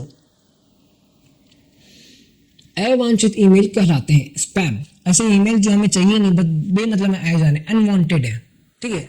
कभी हमने मान लीजिए फ्लिपकार्ट पे लॉगिन किया, अमेजोन पे लॉगिन किया, अब हमें बेमतलब में उनके ईमेल आए जा रहे हैं, कोई भी ऐसी वेबसाइट हो सकती है, जरूरी नहीं है ये वेबसाइट हो, मतलब कोई भी ऐसी वेबसाइट हो जिनके बेमतलब ईमेल आ रहे हैं, काम के आने चाहिए बट बेमतलब की ईमेल नहीं आने चाहिए, तो उन्हें क्या कहा जाता है, स्पैम ईमेल कहा जाता है। और जंक ईमेल भी कहते हैं, यानी कि जंक के हैं, कोई मतलब के नहीं, कोई काम के नहीं है। तो ये लगभग एडवर्टीजमेंट के लिए होते हैं, या फिर कई तो फ्रॉड भी होते हैं जिन्हें हम फिशिंग मेल कहा जाता है, स्पूफ मेल कहा जाता है, जो कि बेमतलब हमें जानबूझ किसी लिंक पर क्लिक करवाते हैं ताकि हम कोई गलत वेबसाइट पे, ऐसी वेबसाइट जो हैक कर सकते हैं हमारे डेटा को, वहाँ पे पहुँच जाए। चलिए, कीबोर्ड में कितनी फंक्शन की होती हैं? 12 फंक्शन की होती हैं, F1 से लेके F12 तक। F1, F2, F3, F4। F1 यानी हेल्प, F2 यानी रीनेम, कोई भी फाइल को रीनेम करना है तो F2 दबा देना। F5 यानी रिफ्रेश, स्लाइड शो। F12 से कोई सेव एज हो जाती है। ये तरह की कुछ फंक्शन की होती हैं जिनके अंदर एक सेपरेट फंक्शन सेव होता है। डीवीडी निम्नलिखित का एक उदाहरण है। डीवीडी क्या है भाई? आउटपुट डिवाइस है, इनपुट डिवाइस है, ऑप्टिकल डिस्क है। क्या है? तो ये भाई ऑप्टिकल डिस्क है। सीडी, डीवीडी, ब्लू रे ये ऑप्टिकल डिस्क में आते हैं, ठीक है, जिन्हें लेजर से डेटा को रीड किया जाता है। विंडो विस्टा किसका एक उदाहरण है? विंडो विस्टा एक ऑपरेटिंग सिस्टम है जो कि बहुत पुराना सिस्टम है। विंडोज 7, 8, 10, 11, विस्टा, एक्सपी, इस तरह की ऑपरेटिंग, लाइक अभी कौन सा लेटेस्ट चल रहा है? विंडो 10, विंडो 11, 10 तो वैसे भी अब थोड़ी सी पुरानी हो चुकी है। विंडो 11, विंडो 12 भी हो सकता है, 13 भी हो सकता है। तो ये विंडोज़ की वर्जन है। वैसे विस्टा एक वर्जन था, एक्सपी एक वर्जन था विंडोज़ ऑपरेटिंग सिस्टम का। चलिए फिर, कौन सा प्रोग्राम वेब संसाधनों तक पहुंचने की सुविधा प्रदान करता है? इस श्रद्धा से मैंने बताया ना, वेब संसाधन का मतलब है वेबसाइट, किसी वेबसाइट तक पहुंचने के लिए कौन सा संसाधन यूज करोगे? ब्राउजर। क्या यूज करोगे? ब्राउजर। किसका? क्रोम का है, माइक्रोसॉफ्ट एज का है, फायरफॉक्स है, कोई भी एक ब्राउजर। और HTTPS जो प्रोटोकॉल है वो वेब पेज को लोड करता है। कोई पूछ ले कि क्वेश्चन आ जाए HTTP क्या है, तो ये एक प्रोटोकॉल है जो वेबसाइट के पेज को लोड करता है। और ISP का full form internet service provider. ISP यानी कि हमारे जो इंटरनेट सर्विस प्रोवाइडर कौन है? जियो हो सकता है, एयरटेल हो सकता है, वोडाफोन हो सकता है, कोई भी कंपनी हो सकती है, BSNL हो सकती है, ठीक है। तो ये हमारे इंटरनेट सर्विस प्रोवाइडर है, ISP। विंडो में फाइल या फोल्डर की साइज को कम करने के लिए कौन सा सॉफ्टवेयर उपयोग में लिया जाता है? मान लीजिए मेरे पास कोई फाइल है विंडो के अंदर, ठीक है, और इस फाइल को मेरे को बहुत छोटा करना है। फाइल का डेटा कम नहीं करना है, डेटा का जो साइज है साइज छोटा करना है, या फिर साइज थोड़ा सा बड़ा करना है। या तो साइज छोटा करना है या बड़ा करना है। बड़ा तो नहीं होता है, बड़ा करने को आप कर सकते हो उसकी क्वालिटी एक्सटेंड करके, बट उसके साइज को कम करना है। कोई एक फोल्डर हो सकता है, कोई एक फाइल हो सकती है, तो उस फाइल को जो साइज है उसका, स्टोरेज है, उसको कम करने के लिए कौन सा सॉफ्टवेयर यूज होता है? विनजिप या तो विनरार भी यूज होता है आजकल। तो ऐसे कई सॉफ्टवेयर आते हैं। विनजिप पहले से आता है, डिफॉल्ट सॉफ्टवेयर होता है। कंप्यूटर का प्रथम प्रोग्रामर कौन है? अच्छा, कंप्यूटर का प्रथम प्रोग्रामर जिसने सबसे पहले प्रोग्राम किया कौन है? एडा ऑगस्टा। एडा ऑगस्टा को दुनिया की पहली प्रोग्रामर कहा जाता है। उन्होंने बेबेज के एनालिटिकल इंजन के लिए एल्गोरिथम लिखा था। जो बेबेज है, जो कंप्यूटर की क्या कहते हैं, रिसर्च कर रहे थे, कंप्यूटर के ऊपर काम कर रही थी, उनके लिए एनालिटिकल इंजन को एल्गोरिथम पे लिखा था। उन्होंने उनके लिए काम किया था बेबेज के लिए, ठीक है। और एलन ट्यूरिंग ने क्या किया था?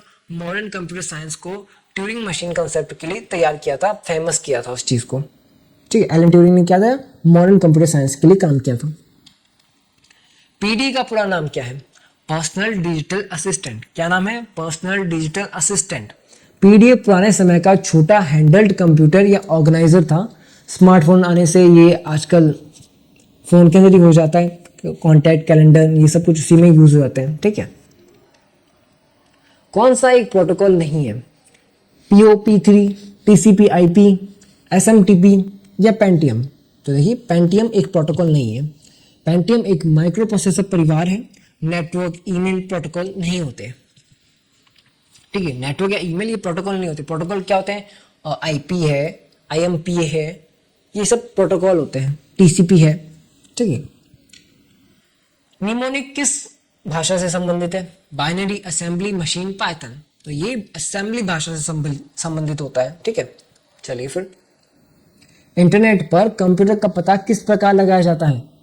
मान लीजिए कोई ईमेल हम किसी को भेज रहे हैं, या फिर हमें किसी की लोकेशन पता करनी है कैसे भी, वो नहीं ईमेल के थ्रू ही, हमें किसी की लोकेशन पता करनी है तो उसकी लोकेशन कैसे पता करेंगे हम? इंटरनेट के थ्रू हम उसका आईपी एड्रेस पता करेंगे कि भाई आईपी वो कहाँ से, किस एरिया से हमें मैसेज कर रहा है, किस डिवाइस से मैसेज कर रहा है। ठीक है, तो आईपी एड्रेस से हम उसका एड्रेस पता कर सकते हैं। ठीक है, चलिए फिर तो अब हम आगे के क्वेश्चंस की ओर चलते हैं। तो सभी टॉपिक्स और सभी सब्जेक्ट्स के नोट्स आपको एप्लीकेशन के में मिल जाएंगे। एप्लीकेशन का नाम है मित्रादे क्लासेस। तो आप प्ले स्टोर पर जाइए, प्ले स्टोर पर जाकर मित्रादे सर्च करेंगे तो आपको एप्लीकेशन मिल जाएगी, नहीं तो आपको लिंक डिस्क्रिप्शन में और पिन कमेंट में मिल ही जाएगा। फटाफट से जाइए, एप्लीकेशन को डाउनलोड कीजिए, फ्री टेस्ट दीजिए। कंप्यूटर का फ्री टेस्ट दोगे, उससे भी आपकी खूब तैयारी हो जाएगी। चलिए फिर, कौन सा एक ब्रॉडबैंड कनेक्शन का प्रकार नहीं है? ब्रॉडबैंड कनेक्शन क्या होता है भाई? वाईफाई कनेक्शन कराते हो घर पर तो ब्रॉडबैंड कनेक्शन बोलते हैं उसे। Satellite, DSL, dial up, cable, क्या है जो ब्रॉडबैंड कनेक्शन नहीं है? तो ये सैटेलाइट से वाईफाई आ सकता है। डीएसएल एक सर्विस प्रोवाइडिंग केबल होती है, लाइक केबल के थ्रू भी हो सकता है, फाइबर के थ्रू भी हो सकता है। तो क्या नहीं है? Dial up. ये डायल अप जो है वो एक तरह का इंटरनेट कनेक्शन नहीं है। चलिए फिर नेक्स्ट क्वेश्चन पे चलते हैं। कौन सा उपकरण सबसे उच्च गुणवत्ता की प्रिंटिंग देता है? सबसे बढ़िया प्रिंटिंग कौन सी मशीन से आता है? प्रोजेक्टर से। भाई प्रोजेक्टर तो काम ही नहीं करता प्रिंटिंग का। प्लॉटर से? प्लॉटर में थोड़ा सा दिक्कत होता है, वहां पे शाई उतर जाती है। स्कैनर से? स्कैनर तो स्कैन का काम करता है। तो प्रिंटर सबसे बेस्ट रहता है अपने प्रिंटिंग की गुणवत्ता के लिए। चलिए फिर नेक्स्ट क्वेश्चन। सिस्टम बायोस किस मेमोरी से संग्रहित है? रोम से। सिस्टम बायोस किस मेमोरी से संग्रहित है? बायोस रोम से। ROM, रोम। कौन सा हार्डवेयर से संबंधित नहीं है? Scanner, trackball, interpreter, styles. तो हार्डवेयर से संबंधित कौन सा नहीं? इंटरप्रेटर एक तरह का फिजिकल चीज नहीं है, ये एक तरह का सॉफ्टवेयर है। जबकि स्कैनर एक हार्डवेयर है, ट्रैकबॉल एक हार्डवेयर है, स्टाइलस ये भी एक हार्डवेयर है। जबकि सॉफ्टवेयर क्या है? इंटरप्रेटर। चलिए फिर,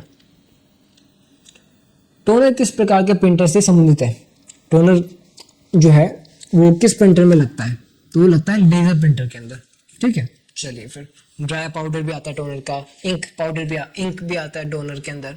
टोनर एक तरह की इंक की क्या कहते हैं, डिवाइस होती है जिसके अंदर इंक सेव होती है, इंक इकट्ठी होती है, स्टोरेज होता है इंक का।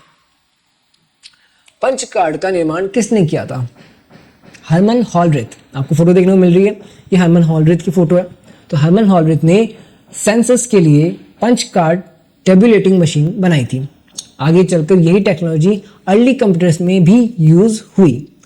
ठीक है, पास्कल ने एडिंग मशीन, बेबेज ने एनालिटिकल व डिफरेंस इंजन डिजाइन किया था। तो पास्कल ने क्या किया था? एडिंग मशीन तैयार की थी। बेबेज ने क्या किया था? एनालिटिकल व डिफरेंस इंजन का काम किया था। ठीक है, चलिए फिर, एमएन पेंट, ठीक है, एमएस पेंट, एमएस ऑफिस होता है ना, उसके अंदर एमएस वर्ड भी आता है, एमएस एक्सेल भी आता है और एमएस पावर पॉइंट भी आता है। वैसे ही एमएस पेंट भी होता है जिसमें आप पेंटिंग कर सकते हो। तो हजारों रंग किस प्रकार पर आधारित होते हैं? आरजीबी के ऊपर। आरजीबी एक तरह का रेड, ग्रीन, ब्लू की एक राइट कॉम्बिनेशन होता है कलर का, जिसके थ्रू आप किसी भी तरह का कलर बना सकते हो, यूज कर सकते हो। ठीक है, सम, देखिए यहाँ पे एक फॉर्मूला है, ये क्या है? सम B1 B8 एक उदाहरण है फंक्शन का, फॉर्मूला का, रेफरेंस का या रेंज का। तो ये फॉर्मूला फंक्शन का उदाहरण है, ये फॉर्मूला नहीं है, ये फंक्शन ही है। देखिए, सम पहले बराबर लगाएंगे, इज इक्वल का निशान लगाएंगे, फिर सम लिखोगे, फिर आप ब्रैकेट के अंदर वो कॉलम ऐड करोगे, यानी कि B1 और B8 आपने कॉलम ऐड किया। अब इससे कोई ना कोई कमांड तैयार हो गया, कोई ना कोई रिजल्ट निकल के आएगा। बट ये है क्या एक्चुअली में? ये एक फंक्शन है। ठीक है, चलिए फिर, जिन्हें आप फॉर्मूला भी कहते हैं, बट ये क्या है? एक तरह का फंक्शन है। कौन सा एक फॉन्ट स्टाइल का उदाहरण नहीं है? सबस्क्रिप्ट। देखिए, बोल्ड एक तरह का फॉन्ट होता है, इसको बड़ा कर देता है, इटैलिक टेढ़ा कर देता है, रेगुलर एक नॉर्मल फॉन्ट होता है। बट जो सबस्क्रिप्ट है वो एक फॉन्ट का उदाहरण नहीं है। ठीक है, वो एक पोजीशन होती है उसकी कि भाई आपको एक लाइन के दूसरी नीचे एक और लाइन लिखनी है, एक इफेक्ट स्टाइल होता है एक तरह का। ठीक है, किस शॉर्टकट कुंजी का उपयोग सेल के डेटा में परिवर्तन करने के लिए किया जाता है? तो भाई एक एक्सेल के अंदर आपने कोई सेल बनाई, उस सेल के अंदर डेटा चेंज करना है तो आप F2 दबाओगे, वहां का डेटा चेंज हो जाएगा। ठीक है, एडिट कर सकते हो आप उसको। एक स्लाइड का अधिकतम जूम कितना होता है? 400%। कितना? 400%। पावर पॉइंट में सामान्यतः मैक्सिमम 400% होता है। वर्ड में भी ज़्यादातर यही लिमिट रहती है। ठीक है, और मिनिमम जूम जो है वो 10% या 20% तक हो जाता है।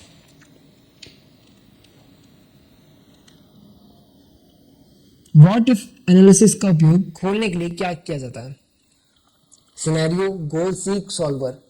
मतलब व्हाट इफ एनालिसिस, उसके अंदर हम सभी तरह का सिनेरियो चेक कर सकते हैं।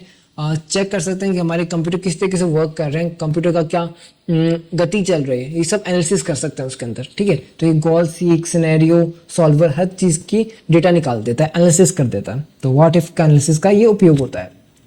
स्लाइड पर एनिमेशन लाने के लिए किस टैब का उपयोग किया जाता है? तो एनिमेशन टैब का यूज़ किया जाता है। एक वर्कशीट की सबसे छोटी इकाई क्या है? सेल। वर्कशीट की सबसे छोटी इकाई क्या है? सेल। शीट तो पूरी है तो शीट होगा नहीं। बुक, भाई वर्क बुक हो जाती है तो वो भी नहीं होगा, तो क्या होती है? सेल होती है। ठीक है, आप फटाफट से इन क्वेश्चंस को देखते रहिए। अभी तक हम 64 का एमसीक्यूज कर चुके हैं और भी एमसीक्यूज आगे हैं, 200 एमसीक्यूज करने वाले हैं। सारे एमसीक्यूज कवर करने, वीडियो एंड तक जरूर देखना, ऐसे नहीं बीच में देख के निकल जाओ। देखो यार, तो नेक्स्ट क्वेश्चन है, एमएस एक्सेल में कौन सी बार फॉर्मूला और फंक्शन प्रदर्शित करती है?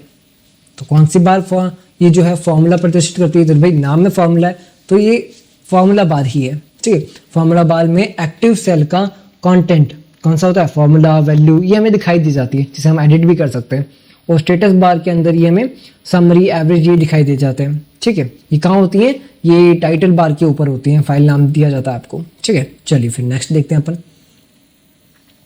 डेसिमल, देखिए 25 की घात 10 को बाइनरी में बदलिए। तो देखिए 25 को इसको जब हम बाइनरी में बदलेंगे तो हमारा आंसर निकल जाएगा 11,001। कितना? 11,001। चलिए फिर नेक्स्ट क्वेश्चन है, बाइनरी एक संख्या दे रखी है, उसको डेसिमल में बदलिए तो इसका डेसिमल आंसर निकल जाएगा 42, 42। लगभग यही क्वेश्चन आते हैं, आप सोचेंगे कुछ दूसरा क्वेश्चन आ जाएगा, लगभग यही नंबर्स पूछे जाते हैं, तो आप इन नंबर्स को एक बार देख लीजिएगा। ठीक है, बहुत कम चांस होता है कि दूसरे नंबर पूछे जाएं, क्योंकि ये डिफॉल्ट नंबर्स होते हैं ज़्यादातर। ठीक है, अंडू और रीडो की शॉर्टकट कुंजी। अच्छा, अंडू रीडो तो सबको मालूम है, एक स्टेप आगे आना, एक स्टेप पीछे जाना। कोई गलती से कुछ हो गया उसको एडिट करने के लिए अंडू रीडो किया जाता है। तो अंडू रीडो की जो शॉर्टकट की होती है वो होती है, अंडू की तो होती है कंट्रोल Z और रीडो की होती है कंट्रोल Y। ठीक है, तो ये अंडू रीडो की शॉर्टकट कीज है। तो जो आपका आंसर है वो होगा A, option A, control Z plus control Y। ठीक है, कंट्रोल X से कट होता है, कंट्रोल C से कॉपी होता है, कंट्रोल V से पेस्ट होता है। ठीक है, स्पैम, स्पैम क्या आते हैं ज़्यादा? देखिए स्पैम संबंधित होता है ईमेल से, ईमेल के थ्रू ही हमें स्पैम मेल्स आते हैं, जंक मेल्स आते हैं, है ना। चलिए फिर, वेब पेज की डिजाइनिंग के लिए कोड किस भाषा में लिखा जाता है? वेब पेज के लिए मैं बताया था HTML में। कोई वेबसाइट की डिजाइन HTML के अंदर ही होती है, बट C++ ये सॉफ्टवेयर को डिजाइन करने की प्रोग्रामिंग होती है, एप्लीकेशन को डिजाइनिंग करने की प्रोग्रामिंग होती है। कौन सी? C++, जावा, ये सब। बट HTML होता है वेबसाइट को डिजाइन करने के लिए। चलिए फिर, CPU का कौन सा भाग गणना करने के लिए उपयोगी होता है? तो गणना करने के लिए, कोई दिमाग वाला काम करने के लिए, कुछ कैलकुलेशन करने के लिए कौन सा भाग काम में आता है CPU का? ALU, arithmetic logical unit. ठीक है, चलिए फिर, CPU यानी कि कंट्रोल यूनिट होता है। ठीक है, USB का पूरा नाम क्या है? USB का पूरा नाम यूनिवर्सल सीरियल बस। यूनिवर्सल सीरियल बस वो वाली बस नहीं, एक्चुअली में बस का मतलब यहाँ पे है कि एक ऐसा स्टोरेज डिवाइस जिसके अंदर लगभग सब लाइन टू लाइन सेव हो रहा है। ठीक है, लगभग जो ये प्लग एंड प्ले तरह के इंटरफेस होते हैं, बस आपको कहीं पे प्लग करना है एंड देन आप उसको एक्सेस कर सकते हो। इजी टू, आप इसे कहीं पे भी लेके जा सकते हो। पोर्टेबल होते हैं, बड़े ही पेन ड्राइव होती है, USB होती है, और USB भी कई टाइप्स आते हैं इसके अंदर, USB A, B, C, micro, यानी इनके साइज के आधार पर आपको साइज भी यहाँ पे देखने को मिल रहा होगा। संसार में प्रथम नेटवर्क का नाम क्या है? संसार में जो प्रथम नेटवर्क था उसका नाम क्या है? तो एर्पानेट। क्या नाम है? एर्पानेट। एक्चुअली मैं इसका फुल फॉर्म बताता हूँ आपको, advance research projects agency network. Advance research projects agency network पहला बड़ा पैकेट स्विचिंग नेटवर्क था। ठीक है, चलिए फिर, मतलब जिससे इंटरनेट की शुरुआत मानी जाती है। चलिए, कैप्स लॉक और नम लॉक किस प्रकार की कुंजियां हैं? देखिए कैप्स लॉक और नम लॉक कीबोर्ड के अंदर कुछ बटन होते हैं, ये किस तरह के काम करते हैं? ये टॉगल कीज होती हैं। यानी कैप्स लॉक जिससे आप कैपिटल होता है ना वर्ड, आप टाइपिंग कर रहे हैं छोटी वाली ABCD के अंदर, बट आपको बड़ी वाली ABCD के अंदर कैपिटल करना है सब वर्ड्स को, तो कैप्स लॉक ऑन करोगे वो कैपिटल हो जाएंगे, ऑफ करोगे ऑफ हो जाएगा। ठीक है। नम लॉक होता है कि भाई आप नंबर्स यूज कर रहे हो कीबोर्ड के साइड वाले नंबर्स को, उन नंबर्स को आपको बंद करना है तो आप नम लॉक ऑन कर दीजिए, वो बंद हो जाएंगे, ऑन हो जाएंगे इस तरीके से। ये क्या कुंजियां होती हैं, इन्हें क्या कहा जाता है? इन्हें टॉगल कीज कहा जाता है। ठीक है। चलिए फिर मेमोरी की सबसे बड़ी इकाई कौन सी है? Gigabyte, terabyte, megabyte? नहीं जी, YB। ठीक है, इसे योटाबाइट कहा जाता है। अब देखिए यहाँ पे शुरुआत वाला क्रम चलाते हैं। किलोबाइट इससे पहले भी कई आते हैं, इससे पहले आते हैं बिट आती है, बाइट्स आती है, बिट बाइट, उसके बाद में आते हैं किलोबाइट, मेगाबाइट, गीगाबाइट, टेराबाइट, उसके बाद में अपने पेट्राबाइट होता है, फिर EB and ZB and then yottabyte होता है। ठीक है। चलिए फिर नेक्स्ट क्वेश्चन की तरफ चलते हैं। ओके, पहले तो मैं बता दूं कि भाई अगर आपने अभी तक नोट्स नहीं बाय किया तो फटाफट से जाओ, बहुत सारे बच्चे तो पहले ही ऐप पे आ चुके हैं, ऐप को डाउनलोड करो, आप बाय कर सकते हो तो फटाफट से बाय कर लो ना। नहीं कर पा रहे हो तो कोई नहीं, आपको वहाँ पे एक फ्री की टेस्ट सीरीज मिल जाएगी कंप्यूटर की वो टेस्ट सीरीज देकर के अपनी कंप्यूटर की तैयारी तो कर लीजिएगा। और बाकी बेस्ट नोट्स के लिए, बेस्ट शॉर्ट नोट्स के लिए, टेस्ट सीरीज के लिए आपको ऐप पे मिल जाएगा। सेमेस्टर 3 हो, 1 हो, 5 हो, कोई भी सेमेस्टर में क्यों ना हो आपको वहाँ पे सभी विषय मिलेंगे इन जस्ट 149 रुपीज़। तो फटाफट से ऐप को डाउनलोड कीजिए, लिंक डिस्क्रिप्शन में मिल जाएगा, पिन कमेंट में मिल जाएगा, वरना गूगल पे जाओ या फिर प्ले स्टोर पे जाओ। क्या करना है? मित्रा से सर्च करना है, बोलना है माइक के अंदर मित्रा थे, कर लोगे इतना सा कम। Thank you bro, thank you sister. Light pen का उपयोग केवल किस प्रकार के मॉनिटर पर करना चाहिए? जो लाइट पेन होता है, जिसे कि स्टाइलस भी कह सकते हैं अपन, डिजिटल बोर्ड पे लिखते हैं ना, एक तरह का वैसा ही लाइट पेन भी होता है। ठीक है। तो लाइट पेन CRT पैनल होता है, CRT स्क्रीन होती है, उसके ऊपर यूज किया जाता है, जो कि हल्का सा आपके टच करने की जरूरत ही नहीं पड़ता है बोर्ड पे, बट वहां से एक लाइट रेज निकलती है हल्की हल्की, जो LED की तरह काम करती है। ठीक है। वो आपको पता कर लेती है कि भाई कर्सर अभी कहाँ से घूम रहा है, तो आप जैसे ही उस पर लिखोगे वो उसको डिटेक्ट कर लेता है स्क्रीन। लाइट पेन का काम होता है CRT पैनल के ऊपर। ठीक है। चलिए फिर जैसे कि बीम, रेजर बीम होती है ना, वैसे उसमें से निकलती है। किसी प्रक्रिया को रद्द करने के लिए किस कुंजी का उपयोग किया जाता है? कोई काम कर रहे हो आप कंप्यूटर पे, कोई कंप्यूटर का जो काम है उसे आप रद्द करना है, उसे कैंसिल करना है, कौन सा बटन दबाओगे कीबोर्ड का? ESC, escape. कौन सा? एस्केप वाला बटन कब कीबोर्ड के सबसे कोने के अंदर होता है। ठीक है। तो एस्केप बटन को दबाने से कैंसिल हो जाता है, एग्जिट हो जाता है, स्टॉप हो जाता है। ठीक है। चलिए फिर कौन सी भाषा का उपयोग AI, आर्टिफिशियल इंटेलिजेंस के साथ कार्य करने में होता है? इस साल के सिलेबस में AI की बहुत सारी क्वेश्चंस आएंगी, मेरे ख्याल से कम 5 से 8 क्वेश्चन तो पक्का आएंगे AI के। ठीक है। तो AI वाले क्वेश्चंस तो अच्छे से देख लेना। तो कौन सी भाषा का उपयोग AI, आर्टिफिशियल इंटेलिजेंस के साथ कार्य करने में होता है? तो पाइथन। जो AI को तैयार करने के लिए कौन सी लैंग्वेज यूज की जाती है? पाइथन लैंग्वेज यूज की जाती है। ठीक है। मशीन लर्निंग, मॉडर्न AI वगैरह वगैरह के लिए। चलिए फिर एक वेबसाइट संग्रह होता है, वेबसाइट किस चीज का संग्रह होता है? वेब पेजेस का। वेबसाइट के ऊपर अलग अलग पेजेस होते हैं, होम पेज होता है, कोर्स का पेज होता है, अबाउट अस का पेज होता है, कॉन्टैक्ट अस का पेज होता है, फिर पता नहीं किस किस तरह के पेजेस होते हैं, तो उनका संग्रह होता है वेबसाइट। चलिए फिर .com संबंधित है, मैंने आपको बताया था .com एक डोमेन है जो हम खरीदते हैं। ठीक है। वैसे ही .org होता है, .gov होता है, .ed होता है, ये सब अलग होते हैं। लाइक .com तो होता है कमर्शियल, यानी कि वाणिज्यिक संस्था से, ऐसी संस्था जो कहीं ना कहीं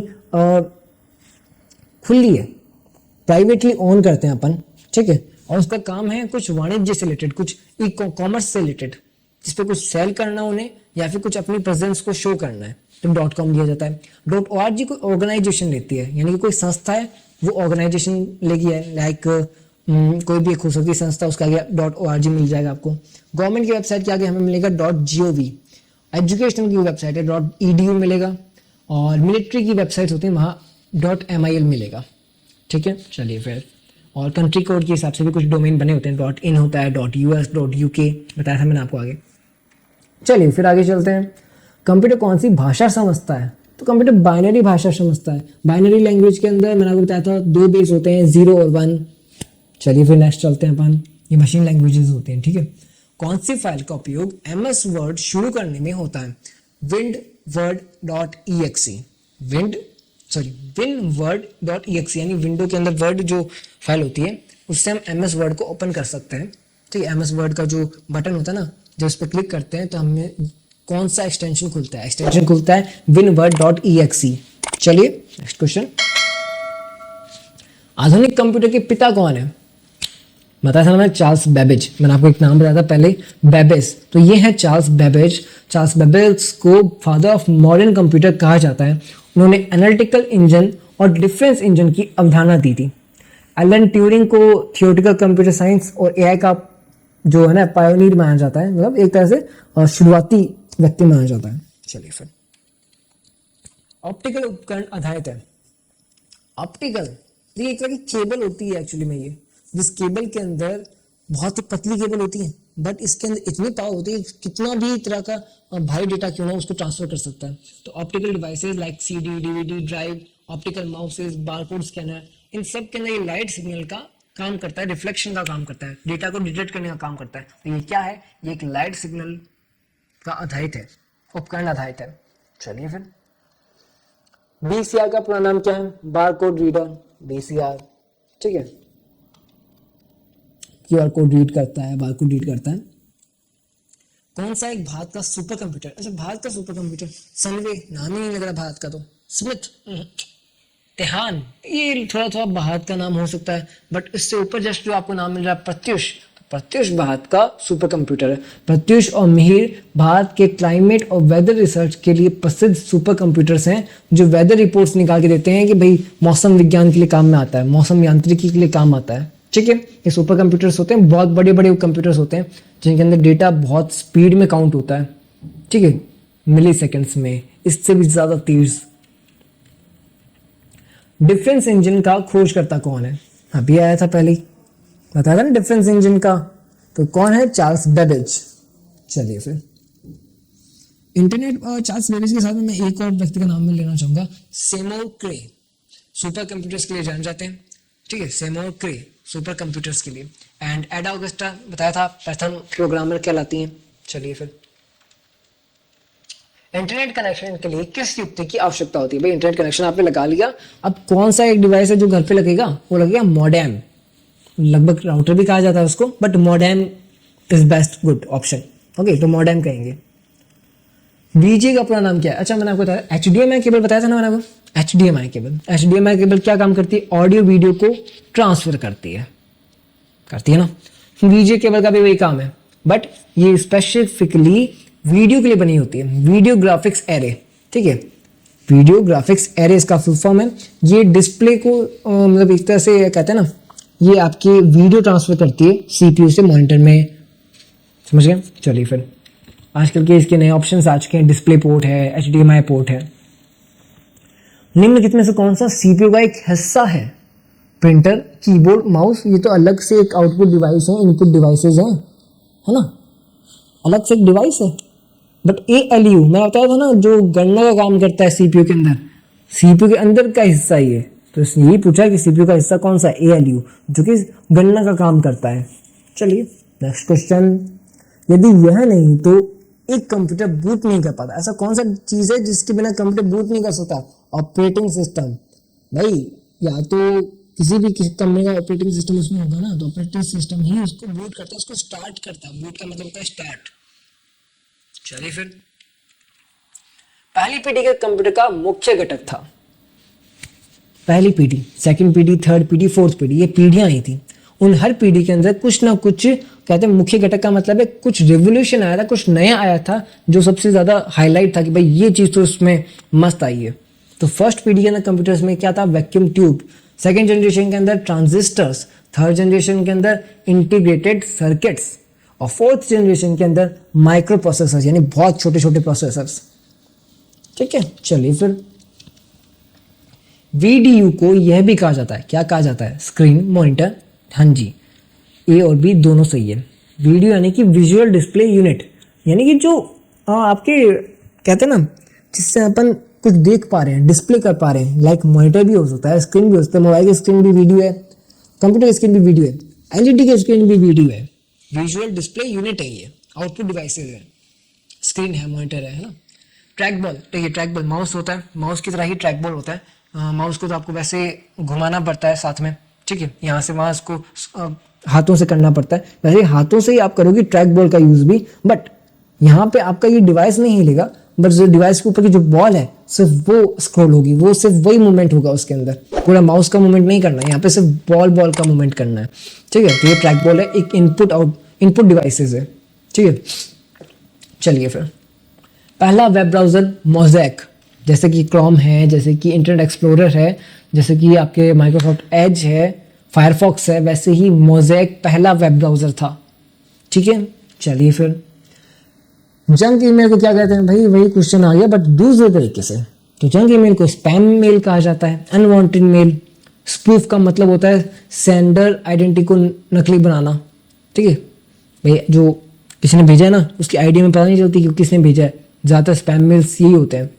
चलिए फिर दुर्भावनापूर्ण सॉफ्टवेयर के रूप में जाना जाता है मालवेयर। ऐसा कौन सा सॉफ्टवेयर है जो कि अपने कंप्यूटर को कहीं ना कहीं खराब कर सकता है ना, तो वो है मालवेयर।